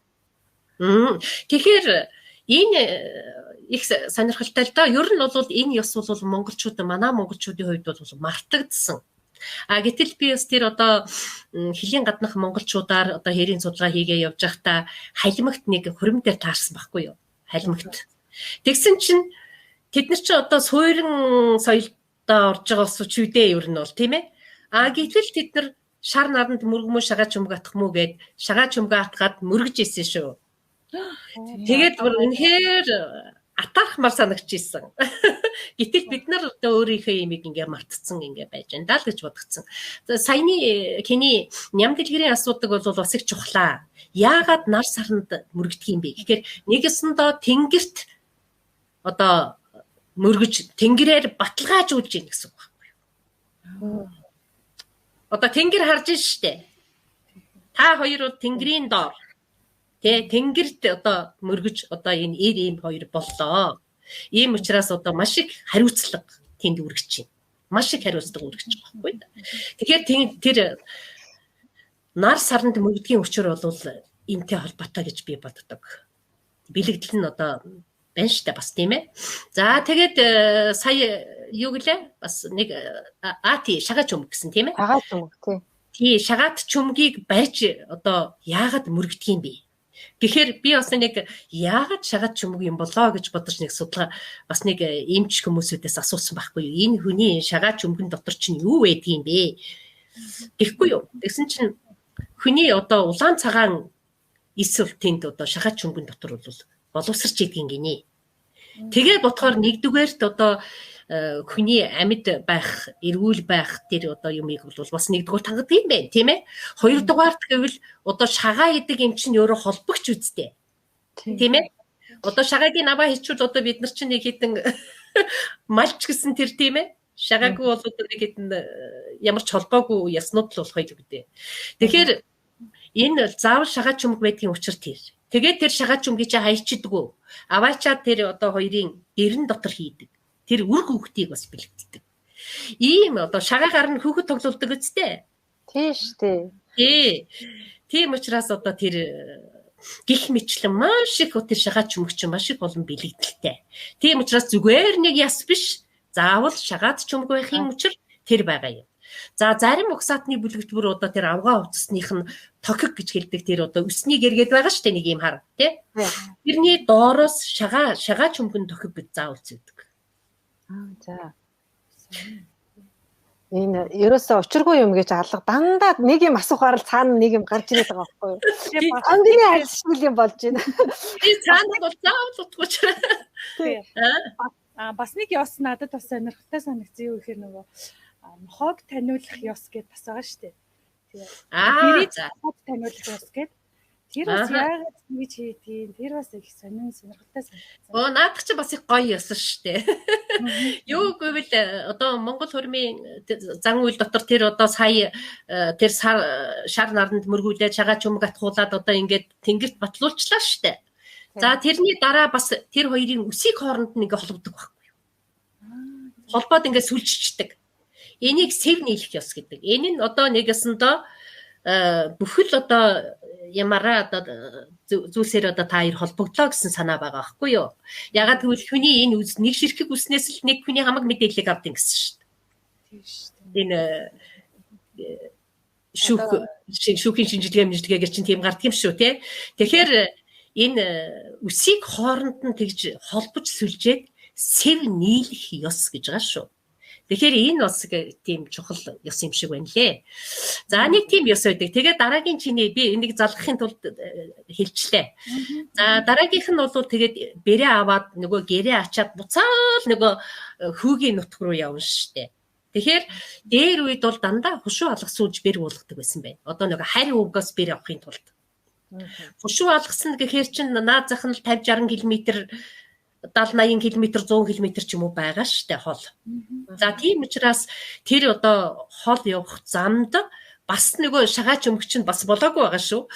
Замдаа 3 удаа шагаа чөмг хөөх наадам гэж болдог. Одоо охины талаас охиныг хүргэж өгөхөр ээж нь бас дагуулуутайгаа явж байгаа штэ. Тий. Тэгээ хүүгийн талынхан явж байгаа. Тэгээд тэр чинь тэмээ ачаа явж байгаа. Цугаа явж байгаа. Тэгээд замдаа нэг одоо шил нэг 90 км газар байлаа гэхэд нэг 30 км яваад нэг амардаг байсан юм байна л да. Жишээлбэл би зүгээр багцаа доогоор хэлж шүү. Тэгэхээр эхний одоо чөмөх хөөх наадам гэж одоо хүүгийн талаас ч хурдан морьтой бэлддэг, охины талаас ч хурдан морьтой бэлддэг юм байна л да. Тэгээ уралддаг. За тэгээд одоо тэр 3 удаа би 3 хуваасны өчр нь 30 км яваал амраад 30 км яваал амраад ахаар чинь 3 удаа чөмөх хөөх наадам болно да. За ингээд энэ чөмөх хөөх наадамд одоо жишээлбэл хүүгийн тал төрүүлэх юм бол одоо хүү толгой мэдэх айл болох нэ. Одоо сайхан айл болох нь гэх нэ штэ. А гэтэл одоо охины талын морд төрүүлчих юм бол энэ баг эхнэр толгой мэдсэн айл болох юм байна гэж тийм таата бусаар хүлээж авдаг гэж байгаа шүү. Тэгдэг гэж байгаа юм. Тэгвэл одоо хүүгийн тал ялах хэвээр. Тэр чинь одоо нөгөө ясан тал гэдэг юм яриад нь штэ. Тий, албаар ялагдаж өгөх хэрэгтэй юм шүү. Албаар бас тэгж байсан шиг байгаа юм. Тэр морь урдуулдаг юм билээ. Тий. Сонирхолтой юм. Тийм сайхан наадам болдог. Тэгээд тэр чин замдаа тэгж явсаар байгаад юунд очино? Дээр нямд дээр нэг асууж ирсэн би нэг дутуу хариулсан юм аа. Одоо гүйцээг хариулчих. Юу гэхээр явсаар байгаад одоо хүүгийн одоо гэрийн бараа харагдах үед төрүүлээд нэг морьтой хүнийг хүүгийн аав тэр одоо ачаа ирж байгаа тэр газар руу явуулдаг. Яг холын бараа харагдчих үед. Тэгэнгүүт нөгөө хүн чинь нэг тавхтаа идэ барьж аваад морддог.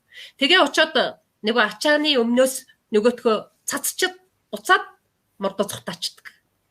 Тэгэхээр энэ одоо ямар учиртай юм бэ гэхээр одоо тэр хурмын зан үйлийг одоо тийм одоо бузар гэдгийн учир юу вэ гэж байгаа нь тэр шүү дээ тийм ээ одоо юу гэдгийг хуримтай тар муу энэ төр гэж хэлдэг учир тийм ээ а гэтэл тэр одоо хурмын цувааг ховдгийн тэнгэр дагаж явдаг гинэ тэгээ ховдгийн тэнгэр гэхээр ямар бодигтой юм байв гэжтэй тийм ээ тийм учраас тэр одоо өмнөөс нь идэ цацдгийн учир тэр одоо ховдог нөхдүүд одоо тэр муу зүгийн одоо амтад тийм ээ одоо тэр нүдэнд үдцэгдэх тийм одоо хий бихтэй хийсгэлэн дүртэй ч юм уу тийм ээ тийм амттыг үлдээх зорилготой.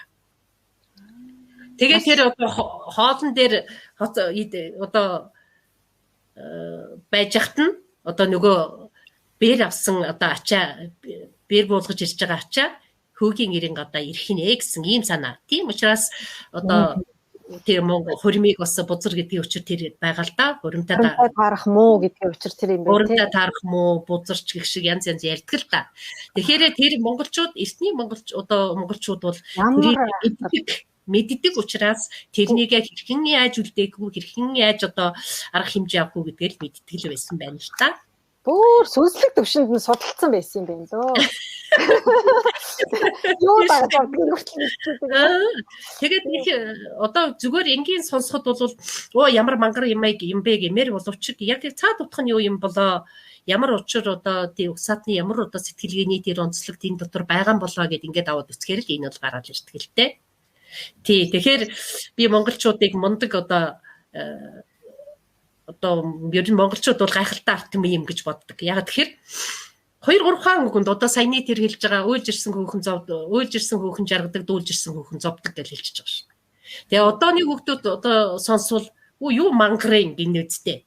Гэтэл тэрний чин цаад талын утга нь бэлэгдэл нь тийм л юм байсан байгаа байхгүй да. Хамаг барцтыг гаргачаал хамаг муухайгийн одоо гаргадаг тэр бэлэгдлийн ёслолуудыг хийж тэр явцын дунд ингээд дандаа сайн сайхны бэлэгдэл тэр юмнуудыг хийж явдаг байсан биз дээ тийм ээ.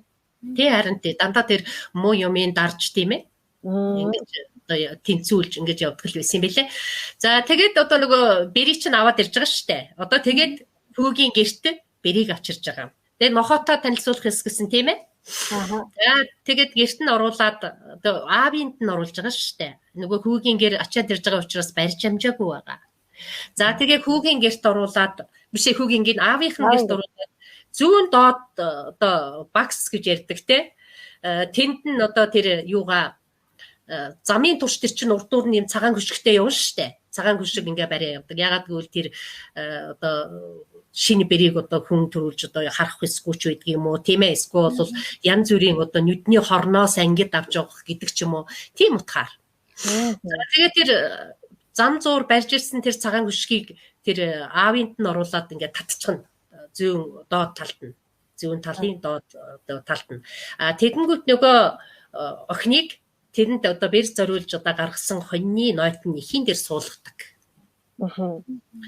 За тэгээд одоо хөшгөний цаатаад сууж штэ бэр. Тэгэхээр бэрийг одоо бэрийн өрөөл гэж бас байдаг. За тэр бэрийн өрөөлийг одоо хар шарын арсан архадтай хандгай модон бүлүүртэй хаан аав ээж чинь яаж явсан бэ тэр ёсоор яваа гэдэг ч юм уу тийм ээ. За эсвэл бол одоо улаан шарын арсан архадтай яасан модон бүлүүртэй улас амтэн яаж явсан юм бэ тэр ёсоор яваа энэ гээд өрөөгöd тэгээд 3 дахь одоо хэлж байгаа үгэн дээрээ одоо тэр хадам аав нь бөөний сүмбэр тэр хөшгийг ингэж 3 таа ингэ хөдөлгөөд тэгээд одоо бэр үзья энэ гэдэг үзэн тэгээд за тэгээд бэр сайхан бэрүүг нь сайхан бэрээл гин одоо ингээд ийм гоо сайхан ийм бэлгэдлийн сайхан үгнүүд хэлээд бэр ил гарч ирнэ. За бэр ил гарч ирээд зүгээр одоо суухгүй. Одоо эцгийн тэр хадам аавын одоо гал голомтонд мөргөнөө. За тэгээд мэдээж хэрэг тэр бусад одоо ахмад настангуудад нь мөргөнөө. За бурхан шүтэн одоо тэр юунд нь мөргөнөө гэх мэтлэн мөргөх одоо тэгээд ёслолуудыг бол хийдэг. За тэгээ бас одоо тэр гал голомтонд мөргөхдөө тэр чин зүгээрчгүй тэр одоо өөх тос арц күж тийм ээ амттан үнэртэн одоо тэр бүхнийг хийж иж мөргөдөг шүү. За тэгээд мөргсөний дараа одоо бэрийн цай өөх ёс гэж бас байна. За бэр цай чанж өгдөг. За энэ бол бас л мөн бэрийг шинжих шинжээ. Тэгээд мөргөхтэй жишээлбэл яаж мөргөж जैन зүг мөргөж जैन үү яаж जैन үү гэдгийг бас дандаа тэр ажиглалт хяналт яваад байгаа шүү дээ. За тэгээс нэ чанахта тогоогоо тэгш тавьж जैन үгүй юу? Тийм ээ. За тэгэл одоо тогоо шанах хоёр харгилдуулаад байна уугүй юу ч гэдэм үү. За тэгээд цайных намт ямар байсан бэ ч гэдэм үү. За тэгээд тэрийг бүгдийг шинжээ тэгээд манай бэр гар сайтай бэр болох нэ гэж ингэж бэлэгддэг байх жишээтэй. За тэгээд одоо нохоотой танилцуулах ёслол гэж одоо саяны мөхтөлгэрийн асуудаг. Тэр одоо бэр чинь бол тэр айлд орж иж байгаа шинэ хүн штэ. Тэгээд тэр айл бол мэдээж хөдөөний айлууд бүгд нохоотой. Тэгээ нохоо өөрийнхөө өмсөдөгөө бүгдийг танина. Гэтэл нэг шинэ хүн ороод ирсэн байдаг танихгүй. Тийм учраас тэр одоо шинэ бэрийг нохоотой танилцуулах ёслол гэж хийдэг. За тэгээд тэр нь юу гэхээр бэрийн хормог дэвсээд дээр нь одоо нөгөө нохооны идүүр дэвшгэж байдаг штэ. Тэрийг тавиад тэрэн дотор нь одоо нохооны иддэг хоолундыг хийгээд тэгээд одоо нохоотой танилцуулах ёслол гэж ерөөл гэж бас хэлдэг. За тэр нь юу гэхээр одоо хаан авийн ганцганд дүүлэн өсгсөн хатан эхийн хормойг дэрлэн өсгсөн хасар нэртэй боловч харчин бүргэдийн шинжтэй басар нэртэй боловч барчин бүргэдийн шинжтэй энэ төр гээд нохоог магтаад тэгээд одоо юу яадаг. Тэгээд нохоотой танилцуулах ёсыг хийж байгаа юм. Тэгээд нохоогоо гаргачихна. За ийм ёсол байдیں۔ Да. Тэгвэл нохоо бол ямар ч гэсэн урахгүй юм байна. Тэгээд нохоо бол одоо тэр бэрийг бол одоо яахгүй. Танилцуулж байгаа.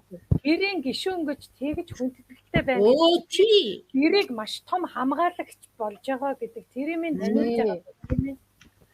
Нохоо урд бүрэлдээ хүн байсан гэж монголчууд ярьдаг шүү дээ. Тэгээд одоо гэрийн нэг гишүүн гэж үздэг нохоог бас. Тий. Тэгээ бас их бэлэг дэмбэрэлтэй. Тэгээ тэр байгаа бүх хүмүүстэй танилцахтаа бас нохоотой нь хүртэл танилцдаг байна гэхэр чинь. Тий. Гэрийн гэж үзээд байгаа шүү дээ. Тэгээ одоо энэ дэр нэг сонирхолтой юм байгаа. Юу гэхээр одоо нэг айлд ирчлээ. Тэгээд одоо олон улсууд ч одоо анх удаага амьдрал эхэлж байгаа улсууд. Тэгээд тэн дээр нэг гоё юм гарч ирсэн. Тэр нэг дэр нэгтгэх ёс гэд тийм ээ. Манайхан ч одоо орчин үед өөр болсон. Тэр үед яг яадаг байсан бэ? Тэр их сонирхолтой. Тий. Одоо тэгэхээр чин тэр үед чинь ямар одоо тэр 70 80 100 км-ийн цаанаас авж байгаа бэр юм чинь тийм ээ. Тэгэхээр тэр чинь их л сайндаа одоо шиг ямар хоёр байшингийн цаана уулзах юм биш дээ. Тэгээ ер нь баг уулзалтгүй шахуул байгаа шүү дээ. Тэгээд ээж аав нь мэдээд одоо хооронд нь суулгаж байгаа ийм л юм байгаа шүү дээ. Яг хөө мэдээж хэрэг дээр одоо тэр хоёрын одоо сэтгэл дээр бас суурилж байгаа шүү дээ. За тэгээд юу яана? Одоо тэр нөгөө бэрий чинь тэгээд тэр бэр мөргүүлээд хамаг одоо юугийн хянаж үтснийхээ дараа одоо бэрийг хувцаслана гэж нэг юм байдаг юм аа. Тэгээ бэрийг хувцаслахдаа тэр одоо тэр охины тад хувцсыг аягүй сайхан хийж өгч байгаа шүү дээ. Тэр нөгөө сүүн бэлгийн юугаар. За тэр хувцсыг өмсгдөг. Тэр нэг сайхан одоо тэр авгаа хувцас одоо тэр сэвгэр дээлийн тайлуулж штэ. За тэгээд нөгөө олон салаа гизгийг одоо ингээд 8 салаа уучлаарай. 8 салаа болцсон байсан үсийг 2 салаа болгож сүлжин. За тэгээд 2 салаа болгож сүлжээд үсний гэрлүүн хийчихин. За одоо эхнэр болж байна да. Тэр одоо хүүгийн одоо гансны сэтгүүрээр үсийг хагалдаг энэ төр ёс байна. За тэгээд авгаа дээлийг өмсгөөд одоо шүр сууд хамаг юмын зүүж өгөөд тэгээд ингээд алиа агуулчих штэ. Тэгээд шинэ герт нь оруулчихна. Шинэ гертээ ороод тэгээд одоо нөгөө хоёр талын хоёр бэргэн байгаа штэ. Хоёр бэргэний ажил эхэлнэ. За тэр хоёрыг одоо оройн одоо найр хийгээд оройтон штэ. Тэгээд орой олоод герт нь оруулаад тэгээд нөгөөх охины бэрийн урдуур байсан цагаан гүшгийг чинь бас урдуур нь татчихдаг. За тэгээд тэр хоёрыг нэг оронд оруулах ёслол болж байгаа юм. За тэгчгээд мэдээж одоо бэргчүүд нь хамаг байдаг зөвлөгөө одоо юмнуудыг өгнө штэ. Бэргэн гэдэг чинь ер нь бол штэ. Маш их үүрэгтэй хүмүүс байсан юм байл штэ. Одоо бол нэг гарын үсэг сурдаг л нэг тийм үүрэгтэй хүн болцсон юм шиг байгаа юм даа. Тэгээ яг цаг үеийн өөрөө тийм болгож байна доо. За тэгээд тэр бэргчүүд чинь тэр үеийн бэргчүүд чинь бол одоо ерөөсө насан туршийнх нь амьдралынх нь зөвлөх байсан юм билээ штэ ер нь бол. Тий, тэгээ бэргэн гэж маш хүндэлдэг, нэрээр нь дууддаггүй. Тийм эс монголчуудын дунд биш штэ. За тэгээд нөгөө хоёр хүүхэн залуу хоёрыг одоо нөгөө бэргчүүд чинь ажигланаа. За тэгээд одоо тэр ертөнцийн жам ёсороо юм нь болж ивэл одоо нөгөө том аавын гэрт орноо. За тэгээд за одоо нөгөө хүмүүсүүд чинь за жам ёсороо юу гэдэг ч юм уу асууна. Тэгээд за одоо жам ёсны юм боллоо гэдэг ингэн. За ингэнгүүт тэгээд одоо бүх юм одоо болдралд орж ийн гэсэн үг шүү дээ. Номын ёсоор боллоо гэж байгаа шүү дээ тэр чинь. Артал нөгөө хоёр бэргэн чи яаж мэдхүү гэхээр гэрээр артал тэр одоо орон тушаан ч юм уу чагнаж идэг гэж байгаа шүү дээ. За тэгээд тагнуулч юм шүү. Тэгээд тагнуулч тэгээ мэдээллийг тэр одоо аавын гэрт найрлаж байгаа хүмүүсд орж хийдэг байсан байгаа шүү дээ. За тэгээ найр тардаг. Одоо тэр ихний.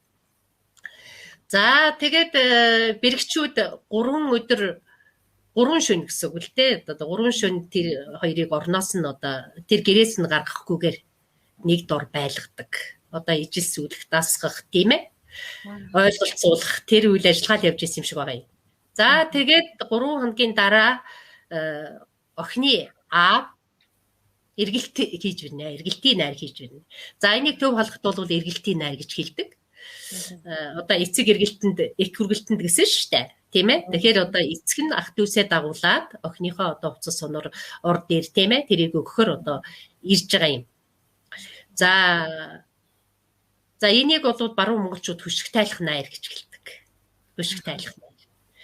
За тэгээд одоо охин хөргөн хоёрыг одоо яг тэр нэг хөшиг тайлах найран дээр, эргэлтийн найран дээр одоо суух суудлын найраа жоох ялгаатай юм да. Одоо төв халахчуудын найрыг харж ахна ихэнх голдуудаа аав ээжтэйгээ зэрэгцээ суусан байдаг. Охин хөргөн хоёр. Баруун монголчуудын найранд бол тэр охин хөргөн хоёр бол суухгүй шүү дээ. Өөр хиймэн тэр хөшиг тайлах найр дуустал галын доотол зогсоол уйлаад л байна. Яагаад гэвэл хүмүүс нэг ингэж болохгүй шүү.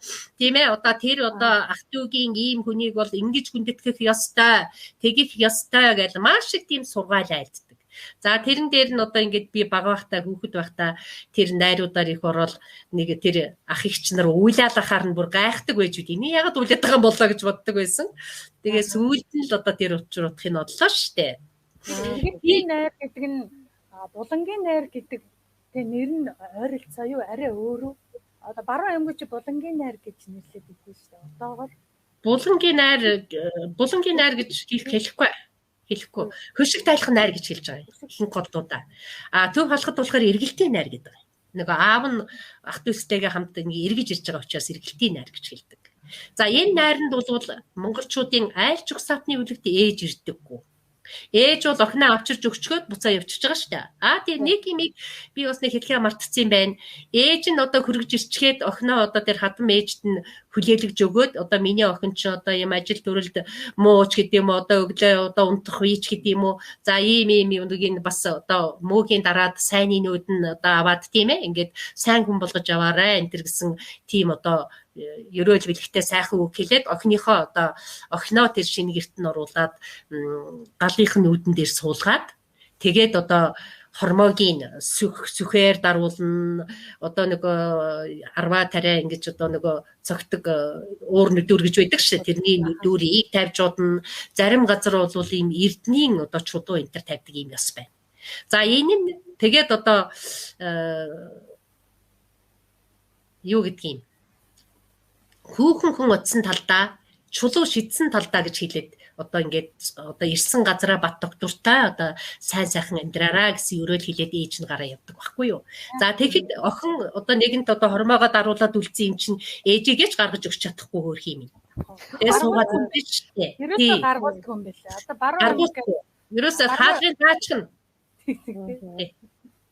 Хаалгыг хаагаал тэгэл одоо ерөөсөө үлдээчихэн штэ. Тэгэл одоо охин чи хөрх юм уйлал үлдэхээс өөр яах вэ? Тэгдэг. Тэгээд одоо тэр үлдснээс одоо тэр хөшиг тайлах найр, эргэлтийн найрч гэж нэрлэн янз янзаар нэрлэж байгаа тэр найр хийгээд явснаас хоошоо 3-5 жилийн хугацаанд тэр охин гэртээ хайрдаггүй нэг асуу идэгий. Тэр тэгээ яагаад харихгүй байгаа юм? Учир нь бол яг тэ одоо тэр одоо хадмын талдаа дасах тийм ээ бас одоо амьдралын хатуу хөтөөг туулж өнгөрүүлэх одоо тийм сэтгэлийн хаттай болох тийм ээ энэ бүхэнд л одоо хүүгийн талж хүүгийн аав ээжч тэр охины аав ээжч тэр хоёр талаас нь шахаж тэр айл гэр болж амьдрах хатуу хөтөөг одоо хамтдаа дуулах чадварыг эзэмших тийм ээ ийм юмд л сургаж ийж. Одоо миний ээж бас хол нутгийн хүн л дээ. Одоо жишээлбэл би ч одоо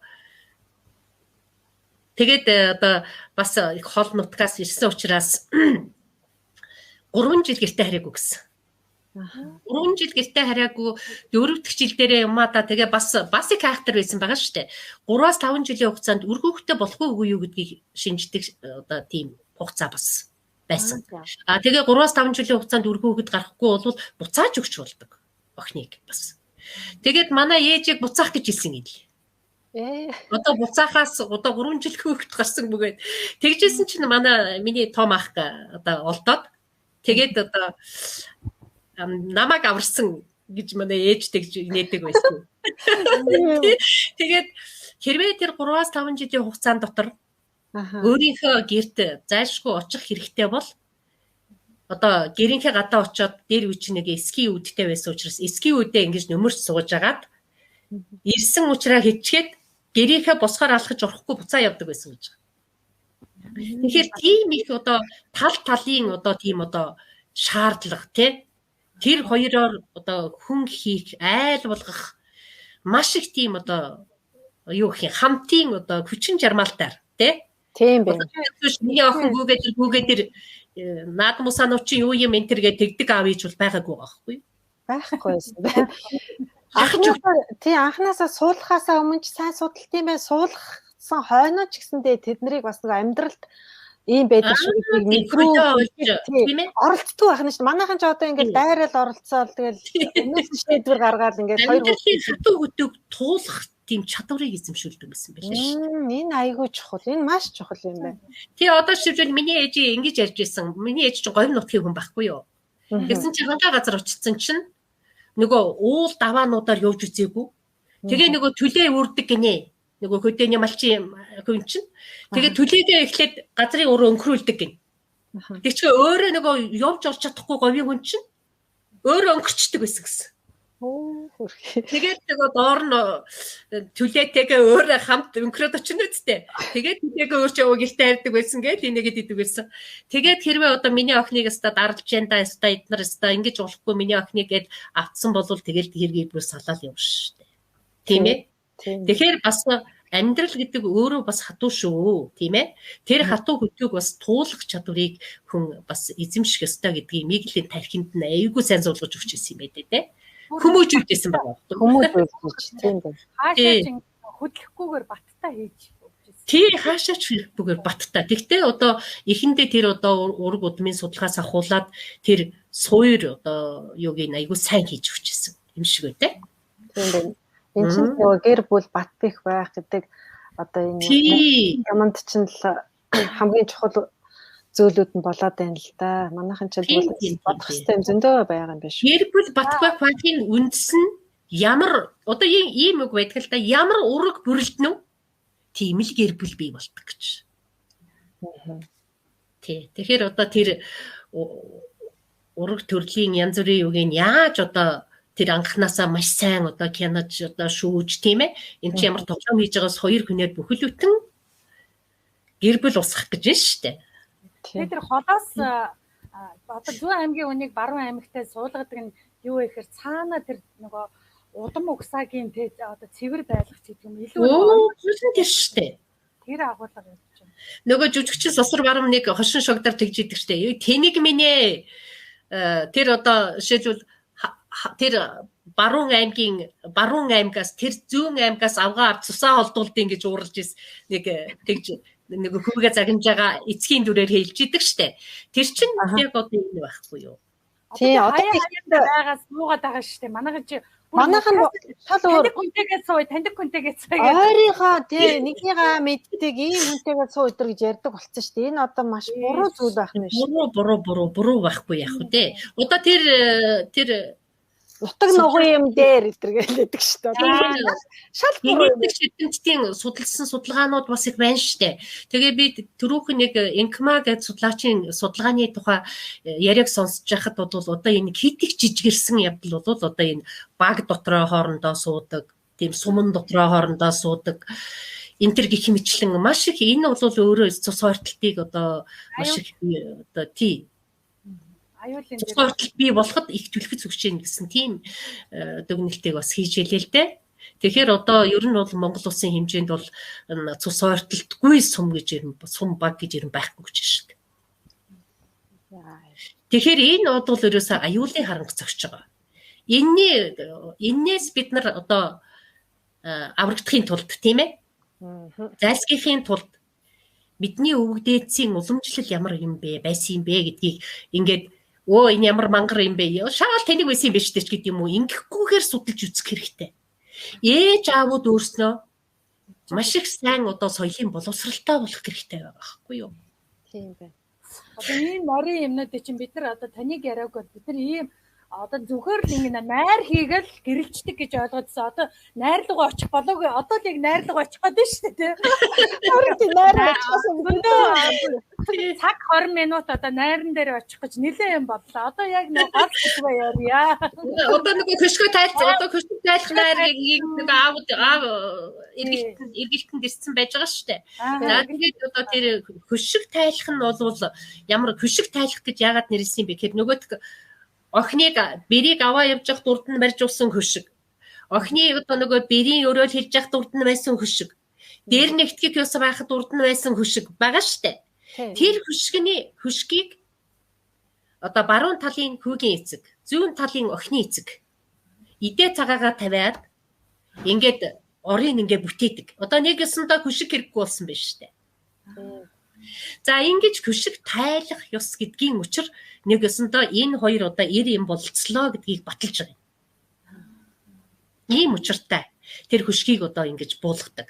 За тэгээ дээр нь одоо хүүхдүүдэд хөөхөн жоохон хүүхдүүд тоглуулад ингээд бэлэгдэл нь одоо өр хүүхдтэй. Өстой нөгөө ороороо дөрөн хүүхдтэй болохын одоо тийм бэлэгдэл болдог байхгүй юу? За ингээд аав нь одоо тэгээд өшиг тайлаад мэдээч хэдий дөржи бэлэг шүлгээ өгнө, сургаал номоо айлдна, өчнөө юм болно шүү дээ. Тэр болгоныг детальна ярил одоо хэцүү юм болно. Тэгээд одоо аав бол буцаад одоо явна л да. За тэгээд тэрний араас бол хөргөн айлчлна гэдэг одоо хөргөн бас 3 хоносныхаа дараа юм чинь тийшээ хадам аавынд очиж бас одоо хадмуудтайгаа танилцдаг юм эс байдаг. За тэгээд дараа нь бол нэг одоо 3-5 жилийн хугацааны дараа юу яадгийн төрхөмжлөх найр гэж нэг найр хийдэг. Тий. За энэ бол 3-5 жилийн хооронд бол тэр одоо хоёр маань хүүхтэй болоод одоо ойлголцоод жинхэнэ одоо эхнэр нөхөр хоёр болчихсон байх хугацаа байх нь шүү дээ. За энэ үед бол охины гэрдөө одоо бас тодорхой хэмжээний бэлэгтэй одоо мэлэг нь мал байгаа шүү дээ. За одоо малтай очиж одоо тэгээ болоогүй тэр чинь бас их том тийм ата маргаа явдаг. Тэгээ тэрэн дотор юу байдгүй гэхээр маш их сайн архиудаг хүн нэгийг авч явдаг, маш их сайн дуулдаг хүнийг авч явдаг гэж байгаа юм. За ингээд аавындаа очиж 3 хоног өдөр шөнөгүй найрлаад тэгээд бэр буцаж ирдэг. Тэрнээс хойш бол одоо өөрийнхөө аав ээжинд чөлөөтэй ирж очих эрхэн нээгддэг гэж байна. За төрхөмжлөх найр бол одоо гэртээ очих эрхээ нээдгэх л одоо найр байх нь шүү дээ. Тэгээ манай ээжи тэр 3 жил бараг 5 жилийн дараа утсан гэсэн. Одоо нөгөө манай ах гараад тэгээд арай жоохон гайгүй болоод тэгээд очсон гэсэн. Тэгээд одоо нөгөө мал туугаад одоо бэлэгтэй ингээд очсон. Тэгээд манай аавын авгах нь Бадрах гэж өвгөн байсан. Улаанбадрах гэдэг нэртэй өвгөн. Тэр өвгөн архиугаад согтдгүй хүн байсан. Согтдгүй. Одоо 92 таа байхдаа нэг шиг ярих ганцаараа уучаад босоо явчихдаг тийм хүн байсан. 92 таа бурхан болсон. Тэгсэн чинь тэр өвгөн тэр үедээ залуу байгаа шүү дээ. Тэгээ архиудгүй нэр. Бас хар ирийн мэд гэж манай бас нэг хамаатангийн нэг гоё дуулдаг ах байсан гинлээ. Тэгээ тэр хүн дуулдаг хүнээр явсан гэж байгаа юм. Тэгээд тэр говьд тест суманд очоод өдөр шөнөгүй 3 хоног одоо тэгээд тест одоо тэр манай ээжийн одоо талынхан миний нагц нар одоо тэр дуулдаг хүний хоолойгийн эцгийг үзэх гэж. Тэр одоо уудаг хүний согтоож унгах гэж. 3 өдөр 3 шөнө хамаг байдаг архиа өгөөд хамаг байдаг дуулаад аль нь ч дийлээгүй гэдэг юм. Тэгээд тэр чинь бас 3 хоног 3 өдөр мэдээж хэрэг дунд нь унтаж амарчлаа байгаа шүү дээ бас. Тэр 3 өдрийн найранд юу яасан гэж байгаа. Нэг дууг давтаж дуулаад өгч байгаа. Бас тэгээд тесийн одоо тэр манай нагц нар энэ нэг улаан хөгшний согтож унахыг үзэх юмсан. Энэ нэг хар хөгшний өвгний одоо хоолой нь эцгийг үсэх юмсан гэж чадаагүй юм гэсэн. Бас их очиртай юм. Тийм ястай. Тийм. За ингээл одоо Монгол хормын зан үйл бол ингээл дуусна да. Хамгийн сүүлд аав ээжиндээ айлчилж очоод энэ бүх монголчуудад байдаг л ёс. Тийм. Тэгээ мэдээж хэрэг нэг онцлогуудын энэ онцлог шүү гэдгийг бас хэлээд явсан гэж бодож байна. Тийм байгаа.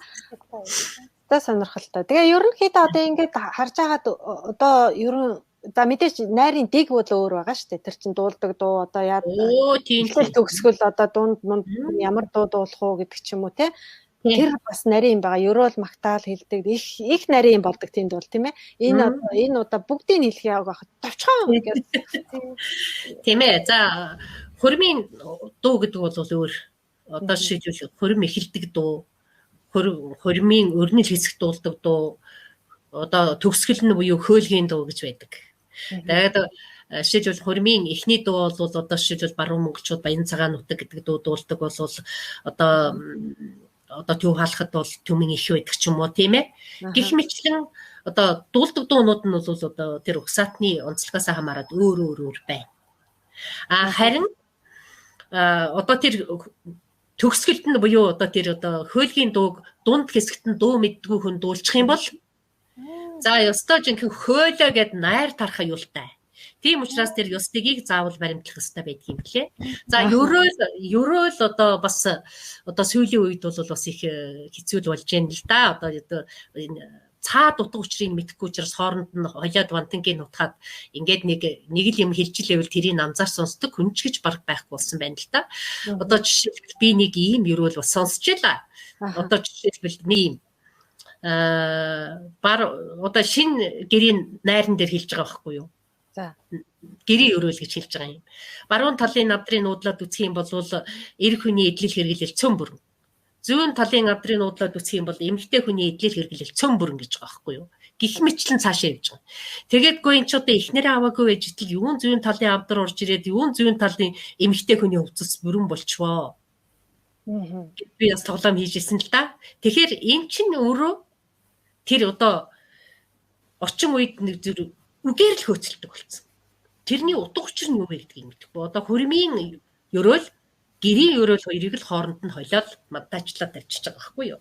Тийм учраас одоо орчин яг одоо хэлж байгаа үгэндээ үгнийхээ юмныхаа цаад утгыг юу юм бэ гэдгийг айгүй сайн мэдэж ойлгох хэрэгтэй л гэж хэлмээр байна да. Тэгэхээр багшаа одоо бид нар яг одоо орчин үед гэж те одоо бидний үед би бол одоо Баруун аймгийн бэрэлтэй яг тэр нөгөө сүхээ тавиулж исэн энэ нөгөө хормон дээрээс сүх тавиулаад айгүй амар санагдаад нөгөө инээд байсан гэж бодож исэн хүн чинь яг ч өөрөөсөн л та ямар амар хүмүүс вэ л гэж бодож исэн яг үнэндээ бол одоо энэ уламжлал хэр зэрэг байгаа вэ? Баруун аймагт баг зэрэг байна уу гэж миний хувьд яг мэдж байгаагаар л тэгж бодож байна. Яг одоогийн байдлаар энэ уламжлал одоо тэгээ хурмын ёс дэг журам гэдэг зүйл одоогоор ер нь баг зэрэг байна уу? Бүр байхгүй болсон байна уу? Яг ямар байдалтай байна уу? За ер нь хэцүү дээ. Одоо тэгээд одоо даяарчлал гэж одоо бүх юм даяарчлагдал дэлхийн хавтгай болж байгаа нь ерөөсөө одоо Монголын гэх юм борг байж болохгүй дэлхийн одоо байх ёстой ч гэдэг юм уу. Ийм их сонин одоо үзэл баримтлалууд өөрөө энийг бас байхгүй болгоод байна л та. Тий, тэгэхээр одоо жишээлбэл Баруун аймагт гээл тэгтэл одоо яг вэ багсаг байгаа нь үнэн байгаа. Гэхдээ одоо тэр миний хэлээд байгаа 10 хэдэн найраас чинь одоо хэд вэ нүү? Өөстө 7-8 байвал их юм болчихж байна. Гэтэл одоо хот суурин газруудад ердөө за их л сайндаа хадаг тавина. За тэгэл хөрөмгүйцээ. За тэгээ одоо хөрмөн ч одоо тэгээ яах вэ хөрм юм да. За тэгэл нэг мэдээж ресторанд нэг найр хийн нэг хүн 10 хүн нэг ширээн дээр суун. Бараг тэр хөрм гэдэг чинь өөрөө тэр хоёр талын ахын төсүүдийг танилцуулдаг. Ийм юм байхгүй юу? Ах トゥ угийн мэдүүлдэг. Ийм үүрэгтэй шүү дээ. Гэтэл одоо энэ чинь бол нэг 10 хүн хоорондоо танилцд юм уу гүм үү баг мэдэхгүй. Тэгэл нэг өгсөн хоолыг нийтж аваад тэгэл ерөөсө зарим нь гараад алга болно. За тэгээ нэг баахан бүжгэлэн тэгэл гүцээ. За нэг ийм л юм болчих. Утга учир, утга бэлэгдэл тэр утга бэлэгдэл гэдэг юм чинь бол бас цаанаа ёстой нөгөө хиний хэлдгээр ням дэлгэрийн хэлдгээр ёстой тэр сүнслэг юм шүү дээ. Тий. Их нарийн. Тэгээ тэр юм маань байхгүй болчиход байгаа байхгүй юу? Хуура хоосон нэг ийм юм болчоод нэг тийм одоо хүний одоо юу гэдэг сэтгэл зүрхэнд бүр ингээд бүр нэг ёстой нэг ингээд нэг юу гэдгиймдээ одоо ингээд үлдэх ийм юм нь амин сүнс нь байхгүй болчихдог. Шинж чанар тал руугаа хэлбэр тал руугаа анхаарал агуулга нь байхгүй болсон байхгүй. Тэгээд одоо энэ хэврэг байгаад байгаа гэр бүл их хэврэг байгаад байгаа амьдрал донд нэг бэрхшээл гараад ирэхээр гэрлүүгөө уйлж гүйдэг үгүй бол ах トゥ унар нь оролцож зодоо цохоо хийдэг үгүй бол одоо тэгээд нөгөө нэг удаан хугацаанд амьдрч чадахгүй нэг хүүхэд ингээ өнчирч үлдэх тохиолдлууд их гараад байгаа чинь бас ийм нарийн учиртай юм шүү тийм ээ. Тэг би бол тэгж л боддог. Тий. Тэгээд одоо шилбэл ямар одоо ер нь тэгээд тэр ямар одоо ураг бүрлдсэн юм бэ тийм ээ. Тэр нь л одоо тэр гэр бүлийн өнгө төрхийг илэрхийлнэ гэдэг чинь л үнэн юм байхгүй юу. Тэгэхээр тэр хоёр ургийг бий болгох тийм ээ. Одоо тэр нэгсэндээ ураг барилдуулахад тийм ээ. Ураг барилдуулахад тэр одоо уртлынх нь тэр одоо тэр удам судрын судалдаг энэ юмнууд нь байхгүй болсон учраас ах トゥ ус хоорондоо сууж гин. Одоо тэр инкма судлаачийн докторийн одоо тэр хэлж байгаа судалгааны дүнгээс харах юм бол ерөөсө баг 3 дахь үедээ хоорондоо сууж гин гэж байна шүү дээ. Үү гэсэн хэлвэ тийм ээ. Өөрийнхөө аавыг таньна. Өвөө эмээгээ мэднэ. Тэгээ өвөө эмээгийнх нь аав хин юм бэ гэхэр л байхгүй болчих. Тэр энэ бол өстой заашгүй таниулах өстой юу вэ гэхээр цагаан сараар ингэдэг байхгүй. Одоо нэг жишээ хэлээ л да. Манай нөхрийн тал болохоор ингээд ургийн бичиг маш сайн хөтэлдэг. Тэгээ тэрийг айгүй сайн ингээд хөтлөөл одоо Солонбаатарын хөтөлсөн байна гэдэг үү? Тэрний тэр цагаан сараар бүр ингэж бүгдээр нь ингээ ном бэлдээд.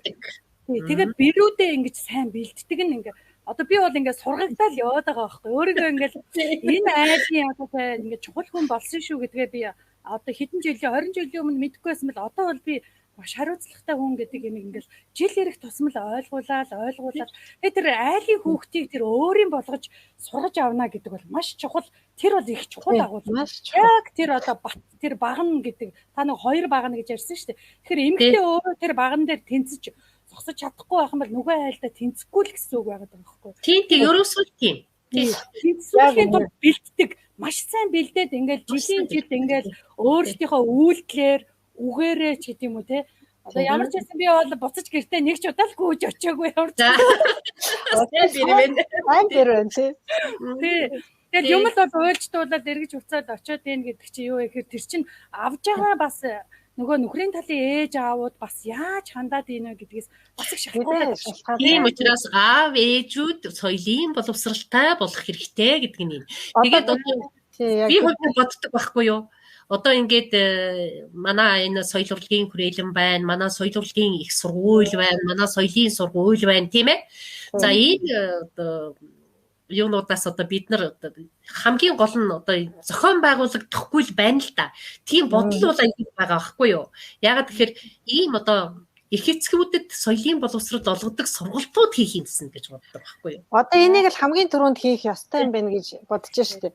За миний хувьд ялгаа авахгүй энийг одоо ингээд амьдрал дээр бас ингээд үзэл ягаал явж л байна л да тий яг ямар байд юм бол би бол өөрийгөө нэг хотын бэр болчлаа гэж бодсон. Танилцсан сууж гэж бодсон чи гүү байсан байл шүү дээ. Одоо 20 жил гараа амьдраад ирсэн чинь юу вэ? Явсаар байгаа зүйлдээ нэг нутгийг холцсон шүү дээ. Хамаатан байгаагүй яамаа гэж залбир зүгээр. Хамаатан байгаагүй яамаа да бурхан минь. Тэг. Хэмчлэнгийн ингээд нөгөө бид нар чи өөр хүүхдүүдээ танилцуулах энэ хаана явдгийм бэ гэдгээ мэдэж ингээд судалж явах хэрэгтэй юм байл шүү дээ. Тэр ерөөсөө бүгдийг судалж явах хэрэгтэй байхгүй юу? Одоо тэгээд шүү дээ. Одоо энэ нийгмийнх нь бас нэг одоо юу гэх юм те одоо гажуудал юм да. Одоо хамаатан садан ах トゥ амтан нэг энийг муу юм гэдэг ч юм уу. Ийм байдлаар ханддаггүй. Ийм нэг муу юм байна. Эннээс болоод бүдэ тэр муугас мангас гэж үгүй байна.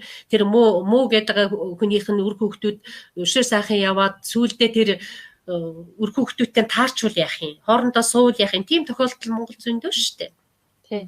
Тэгээд энэ нөгөө хамтын хариуцлага эн чинь нөгөө ураг удмын юм яригадаад байгаа болохоос тэр нэг муу хүн энэ нэг сайн хүн гэдэг талын юм. Ерөөсөө тэр байхгүй байхгүй юу? Энэ тэр хүний одоо сайн муу байх ерөөсөө хамаахгүй.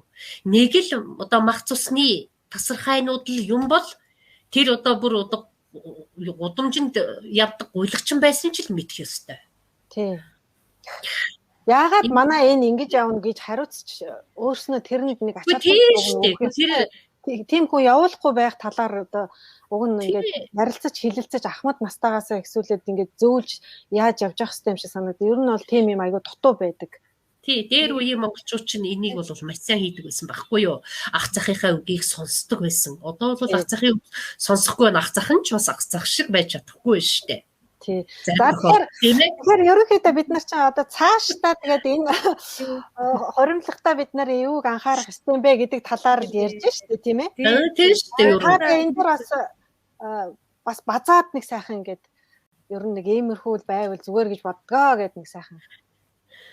За тэгээд би бол ерөнхийдөө одоо та хоёрынхаа урилгаар одоо энэ дэлхийд даяар тархан суйсан улан сайхан одоо Монгол ахын дүүстэй бас одоо энэ Монгол хурмын одоо зан үйл гэж ямар юм байсан юм бэ гэдэг юмыг л одоо дамжуулж хэлж байна.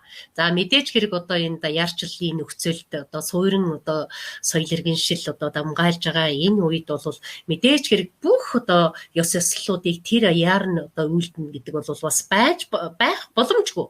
Одоо жишээлбэл цэвэрмүүдийн найр хийгээл морь унаал охтууд давхилдаал уйл нэг нь уйлаал тийм ээ. Одоо нөгөө хүүдээс уухж байгаа хөнжингийн төлөө уйлаал бусдууд нь дуулаал ингээл давхиж идэг юм бас ховор болцсон тийм ээ. Одоо боломжгүй.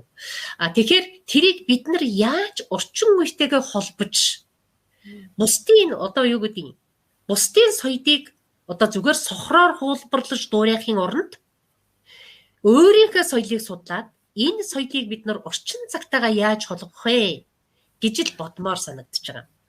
Одоо жишээлбэл тэр Францын соёлын хүн судлаач Клод Леви-Стросс гэж эрдэмтэн ер нь бусдын соёлыг одоо сохроор хуулбарлан дуурайх юм бол өөрөө өөрийгөө хөнөөхтэй адил гэж хэлсэн үг байдаг шүү дээ. Би бол энийг аягүй хэлэх дуртай. Ягаад гэвэл одоо энэ ялангуяа Монгол соёл маань сүүлийн үед ингээд эргээд ингээ харахаар маш их ингээд хаягдаж, гээгдэж одоо тэгэл одоо ерөөсөө нэг гадны соёлын хуулбарууд тий ийм юм болоод байгаад л маш их харамсаж явдаг да. Тэгээд одоо хормын зан үйлд хувцас өмсгөл зүйтгэл гэж бас өстой гайхалтай юм байж гин тийм ээ. Хувцаар нь одоо дээр хин хэлжсэн. Хувцаар нь одоо энэ одоо хүнтэй суусан охин, хүнтэй суусан эмэгтэй юу? Эсвэл одоо хүнтэй суугаагүй юу гэдгийг таниал. За энэ бол хүнтэй суугаагүй охин байна. Энэ бол хүнтэй суусан хүний эхнэр байна гэдгийг шууд тараал мэддэг. Наад зах нь зүйдэг эмэг нь хүртэл сүйх байсан тийм ээ. За одоо бол эхнэрүүд одоо охтуудын тэр одоо дээр үед охтууд нь ийм жижигхэн эмэг зүйдэг байсан юм билээ шүү дээ. Тий, шоргоолжин эмэг энэ төр гэл янз янзын нэртэй эмгүүд байна. Охтуудын зүйдэг. Гэтэл тэрийг одоо нас тогтсон эмэгтэйчүүд зүүгээд одоо тэр сүүх маягийн эмгүүдийг жоох охтууд зүйдэг болсон байна шүү дээ. За ингээд ботхоор байран солигдсон юм шиг сонин санагдах юм зөндөө би л дээ. Тэгээд энийг нэг жоохон одоо юу яагаад судалж үзээд өөрснөө уншаад хүн болгоно л энэ дээр одоо би одоо хамаатантайгаа суучих вэ дээ. Миний үр хүүхдүүд одоо нэг шүлсээ гойжуулсан тийм ээ. Ийм юм гарчих вэ дээ. Нэг хүнийг одоо бүтэн насаар нь тамлаж штэ тэр чинь. Гаргаж байгаа нь ч тэр, гарсан нь ч тэр тийм ээ. Ингээд тийм учраас энэ үеийн мөрийг үзүүлэхгүй байхын тулд, үцэхгүй байхын тулд энэ өөрийнхөө удам судрыг маш сайн мэддэг. Ийм л одоо иргэн төлөвшүүлмээр байгаа байхгүй юу? Аав ээжүүд минь ээ. Тэрс аав ээжүүд минь энэ дээрийг анхаараач л гэж хэлмээр байгаа юм. Түүнээс ч нэг хэдхэн одоо жишээлбэл нэг судлаач Эрдэнэ цэцэг гэдэг нэг хүн судалсан юм а яриад инкмад доктор тэнд одоо яг ийм байна шүү гэж ингээл хэлээл байгаа боловч энэ ингээд хүн бүхний хүчин зүтгэл. Өөрснийхөө төлөө санаа тавих, өөрснийхөө бүр удмын төлөө удам судрынхаа төлөө сэтгэл өвддөг байх хэрэгтэй байна. Зөв юмдаа өвддөг байх хэрэгтэй. За тэгээ орчин үед зохицуулахын тулд болвол одоо миний тэр хэлдэг яаж орчин үеижүүлэх вэ? Одоо миний бодлоор бол шүү дээ. Тэр Монгол хормын одоо саяны миний ярьдаг юмнуудаас бараг хаях юм байдгүй шүү дээ. Одоо шил яагаад очоод тэр хүүхний аав ээжтэй одоо жишээлбэл за Баян хонгорын нэг охинтой хотын нэг залуу сууя гэж бодъё л да хамаагүй. Тэгээ тэр хотын хүүгийн аав ээж нь ягаад Баянгорт очоод аав ээжтэй нуулзаад ярилцаж болохгүй гэж. Ягаад удам судрын судалж болохгүй гэж. Үгүй эн чинь нэг мөнгө зархаар юм биш шүү дээ. Үгүй тэгээ дараа нь тэр хадгаа тавил та. Дараа нь хот тудгуунаар уулзаад ягаад тэр сүй инж гэдэг шиг одоо энэ хоёрыг яаж орон гэртээ болгох вэ? Та нар юу одоо чадах уу? Бид нар юу чадах уу? Гэх мэтлээ яагаад ярилцаж болохгүй гэж. Гэт одоо тэр одоо охтуудын пати, көгүүдийн пати гэдэг юм а жишээлбэл одоо тэгээ палаж өмсөд бүүж явах биш. Адаг ядаж тэр Монгол тэр охтуудын өмсдөг тэр одоо сэвгэр дээлгээд байгаа. Ер нь бол монголчууд бүгдээрээ л охтууд нь тийм дөрвөлжин гэртээ дээл өмсдөг байсан байхгүй юу. Тэгэхээр тэрийгээ одоо орчин маягийн одоо тэр палаж хэлбэртэй болгох юм бол тэрний деталууд яагаад байж болохгүй гэж. Иргэдэг цагтаа гоё палаж байж болно шүү дээ. Гоё юм өргөн нарийн хэмжээртэй палаж байж болно шүү дээ. Гэх мэтлэн бодмоор. Тэгэхээр тэгэх юм бол одоо үндэсний өрмөц онцлогтой их сайхан тийм одоо юу болох байх гэж би боддгийн. Гэх мэтлэн одоо бүх юмыг тэгээ монголчилж бас болно шүү дээ. Яагаад одоо жишээлбэл хормын ордонд ээж очихгүй байж байгаа болдгүй юм. Ээж нь миний охиныг заавал та нар ирж ав. Тийм ээ? Төрүүлж одоо хорим хийхээсээ түрүүн одоо авах хэрэгтэй. Тэгээд ирээд авахт нь ээж нь хүргэж өгөө тэр айлыг яг шинжээд гарч болохгүй гэж вэ. Гих мэтлэн бодоод үсэх юм бол ерөөсө орчин үед таарахгүй юм ерөөсө байхгүй байгаа байхгүй юу. Тэр нь зөвхөн тэр ээж аавын боловсрал бас одоо тэр одоо залуучуудын миний юм Монгол соёл гэдэг бол миний юм. Би энийг өөртөө тээх ёстой. Уламжилж авах ёстой. Энэ миний үүрэг гэж бодох ийм ухамсарыг л суулгаж өгмөр. Ингэж ирэх юм бол одоо бас тэр үүрэг хүлээдэг, хариуцлага хүлээдэг тийм ээ. Энэ одоо юу тэрнгүү тэр ёс зан үйлээрээ гараад ирнэ. Тийм дээ. Одоо мөнх дэлгэр болвол тэгэл өөрийн ирэхгүй уйлсан л байх гэж би бодож байна. Тэр яахыг аргагүй. Тэгээд яг тэр нэг бат бүх гэр бүлийг яг тэндээс л үүсгдэг байгаа даахгүй юу? Ерөөсөө тэндээс. Тэгээд тийм их олон хүний өмнө одоо баахан даалгавар авчихсан. Тэнгэртэй мөрөгчгсөн. Гал голомтонд мөрөгчгсөн. Үгүй тэгээ хайчих юм бэ. Энэ бол асар том хариуцлага байхгүй юу? Тийм үнэ. Маш чухал хариуцлагатай. Тэгээ тэр гэр одоо нэг тийм тусгаар бас юу болж штэ. Айл болж байна. Тэгээ дээрээс нь улс их орондоо хэрэгтэй бас нэгэн одоо нэг юг бүтээн дахиад нэг гэр бүлийг бүтээн гэдэг чинь бас л нэг хариуцлага бас их чухал юм байт юм байна. Нарийн юм байт юм байна. Тэгээ тэр олон ёслол чинь өөрөө тэр хүмүүсийг хүмүүжүүлээд байгаа байхгүй юу? Тийм байна. Хүмүүжүүлээд байгаа байхгүй юу? Шат чатанда. Тэгээ тийм учраас Монгол хорим гэдэг нь өөрөө маш сайн хүмүүжлийн сургууль. Сургууль яалтчгүй сургууль. За манай асуултанд тий үзэгчдийнхээ асуултанд хэлээ орцгоох уу тий одоо? Тий. За. За энэний тухай нэлээ ярьцаа энэ ураг удам ёс тий. Бас их гоё юу хийсэн чай батуулгатай баярлалаа. Тийм байна. Миний найз мундаг шүү гэдэг долгорсон. Долгор жамин сүрэн. За нацэг нь юм. За тийм. Ясаа үзээвэ. Яг энэ үед лах яс бол зүгээр бүрэлдэхүүн тусах юм байна. Үнэхээр бүрэлдэхүүн тусаж байгаа байхгүй юу? Тийм таны номын дагуу баярлалаа хэлж авсан даа гинэ. Тишээ авчих юм бол үед нэр нь таны бичсэн ном ч одоо байна. Номын чинь юуг үзээ. Энэ хүмүүс би нэг 2005 онд нэг баядын хуримлах ёс гэж нэг ном бичсэн. Энэ байна. За тэгээд энийг Бээжингийн Төвийн үндэсний их сургуулийн профессорууд одоо аваад тэгээд энийг уйгурчин монголоор хэвлээд ингээд гаргасныг надад явуулсан байна. Энэ бол одоо бүгд найрамдах хятад ард улсад монголчуудын дунд тарж байгаа да. Ийм ном би дараа нь би бол Баян төрмийн зан үйдийн бэлэгдэл сэдвээр доктор хамгаалсан. Миний багш бол танаа ярилцлагад урсан Жамингийн долгор сүрэнгэж доктор профессор байгаа. Тий. За тэгээд энэ Баян төрмийн зан үйлийн бэлэгдэл гэдэг бол миний энэ докторийн диссертац монограф байгаамаа. За тэгэхээр энэ бол миний ном. Би тэгээд гарын дор байгаа л номоо одоо авчлаа да. Тэгээд энэ Монгол хормыг бол маш их болон эрдэмтэн судалсан. За. Тэрэн дундаас бол би одоо сампил дэндэ багшигаа хэлнэ. Сампил дэндэ багш маань Монгол хормын зан үйлийн төрөл Монгол хормын яруу найргийн төрөл зүйл гэдэг ийм сайхан номыг одоо монголчуудаа бичиж үлдээсэн хүн байгаа юм. Баян Унгар аймгийн хүн штэй манай багш. Манай нутаг юм байна. Тэгээд за энэ ном бол одоо Монголын олон угсаатны бүлгийн хормонд ямар одоо аман яруу найргийн одоо зүйлсүүд байдгийн бэ гэдгийг маш сайхан судалж үзсэн ийм бүтээл байж байгаа. За бас хорлоо багшийн энэ Монгол туурхтны хуримлах усны уламжил ба зан үйл гээд энэ номон дээр бол одоо Өвөр Монголын одоо Ордос, Дээд Монголын одоо хошууд монголчуудын за тэгэл одоо хаалх дөрвөд бурятын ингээд 5 угсаатны бүлгийн одоо хормын зан үйлийг ерөнхийдөө одоо товч маягаар ингэж оруулсан ийм сайхан номнууд байдаг.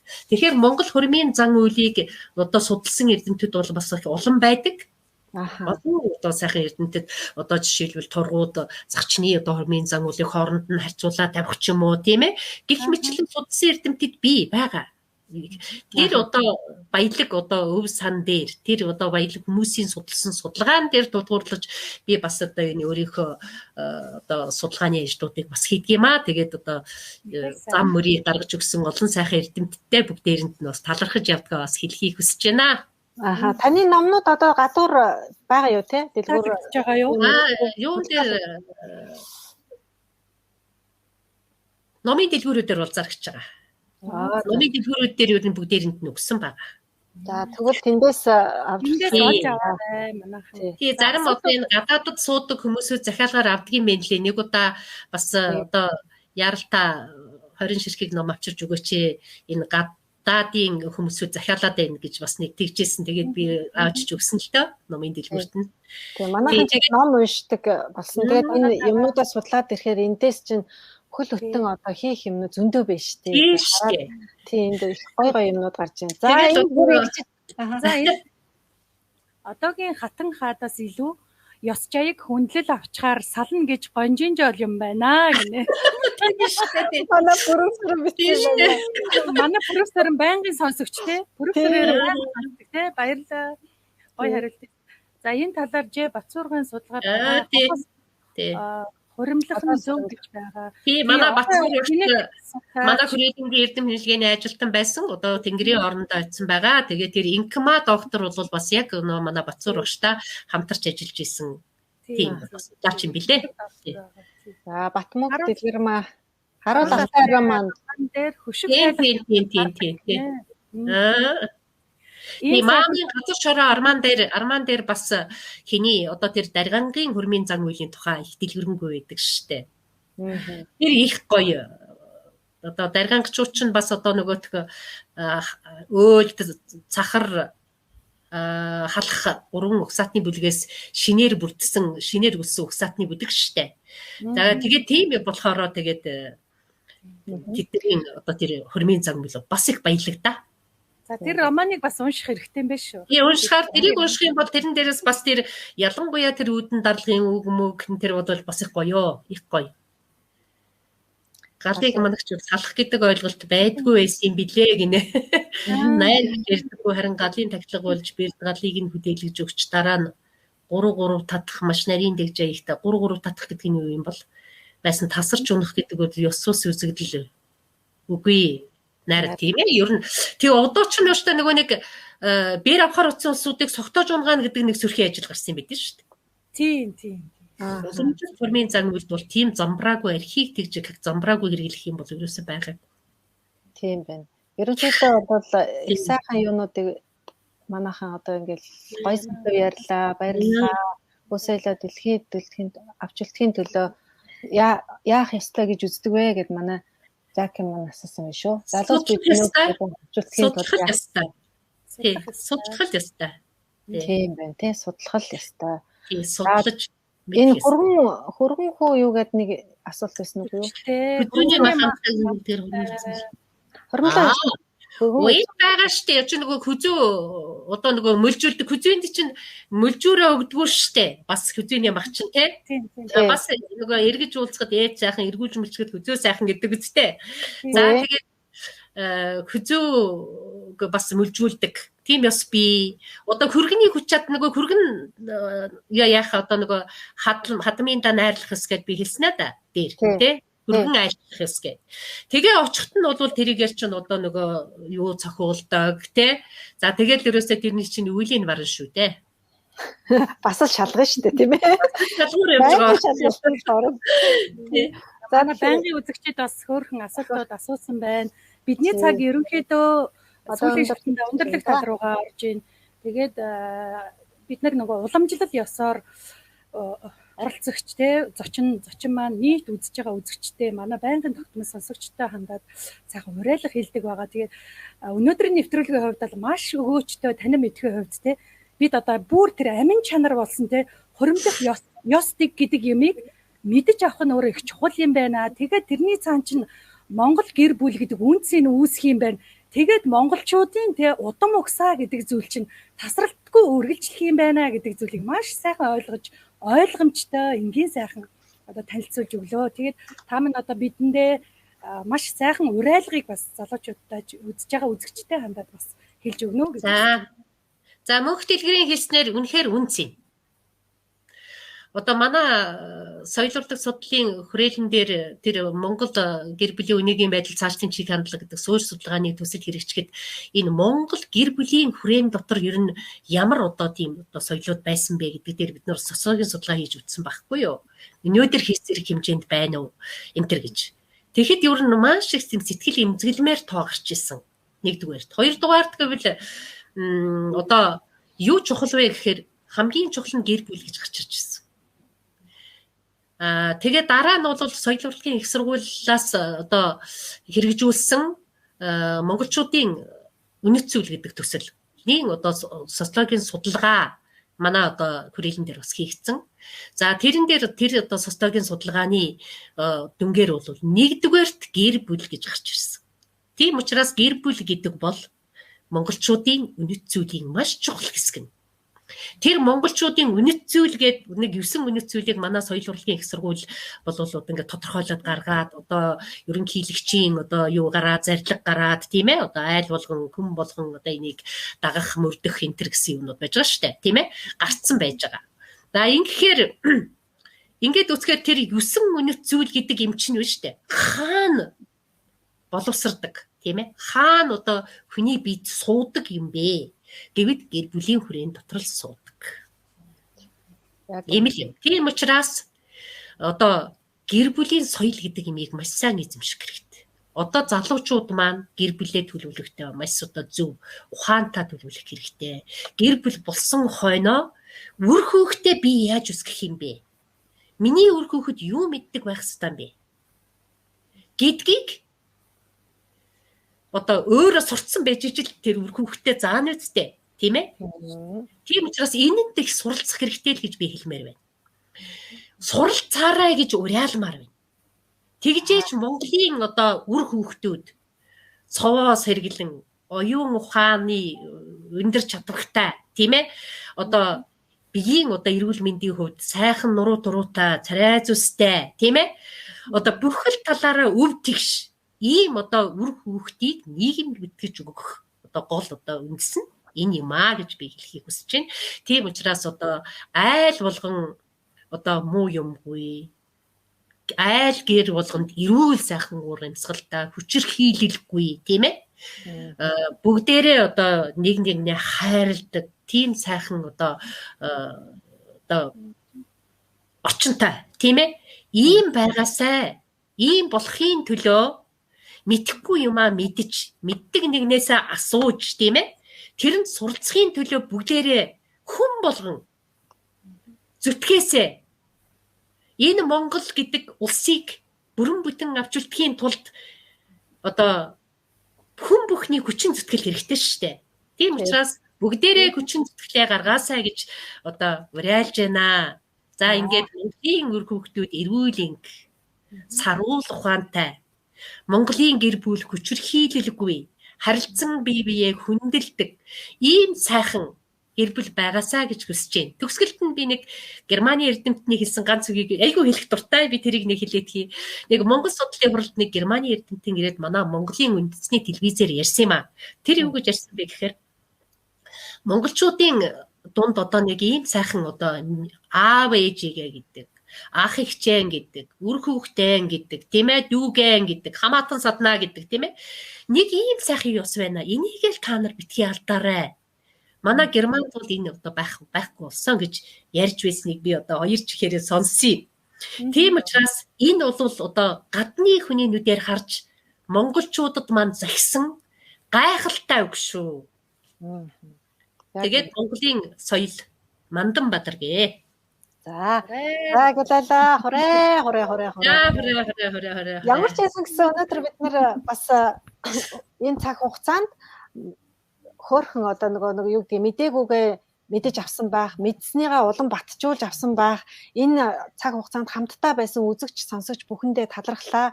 Мөн тэ бидний урилгыг хүлээн авч хүрэлцэн ирж бидэнд үнэтэй сайхан судалгаанаасаа ярьж чин сэтгэлээсээ тийм ээ яг үнэхээр энэ Монгол хүн гэдэг чинь ямар үн цэнтэй тэр дундаа тэр хүнийг бий болгож өсгөж хүмүүжүүлж байгаа гэр бүл гэдэг чинь ямар үн цэнтэй энэ бүр эхнээсээ ахуулаад одоо тэ ямар ёс жаягаар яаж ингэж явдаг байсан бэ гэд баг одоо эртний одоо бидний өвөг дээдсийн энэ ёслогоог дагах юм бол сална гэж байхгүй юм байна.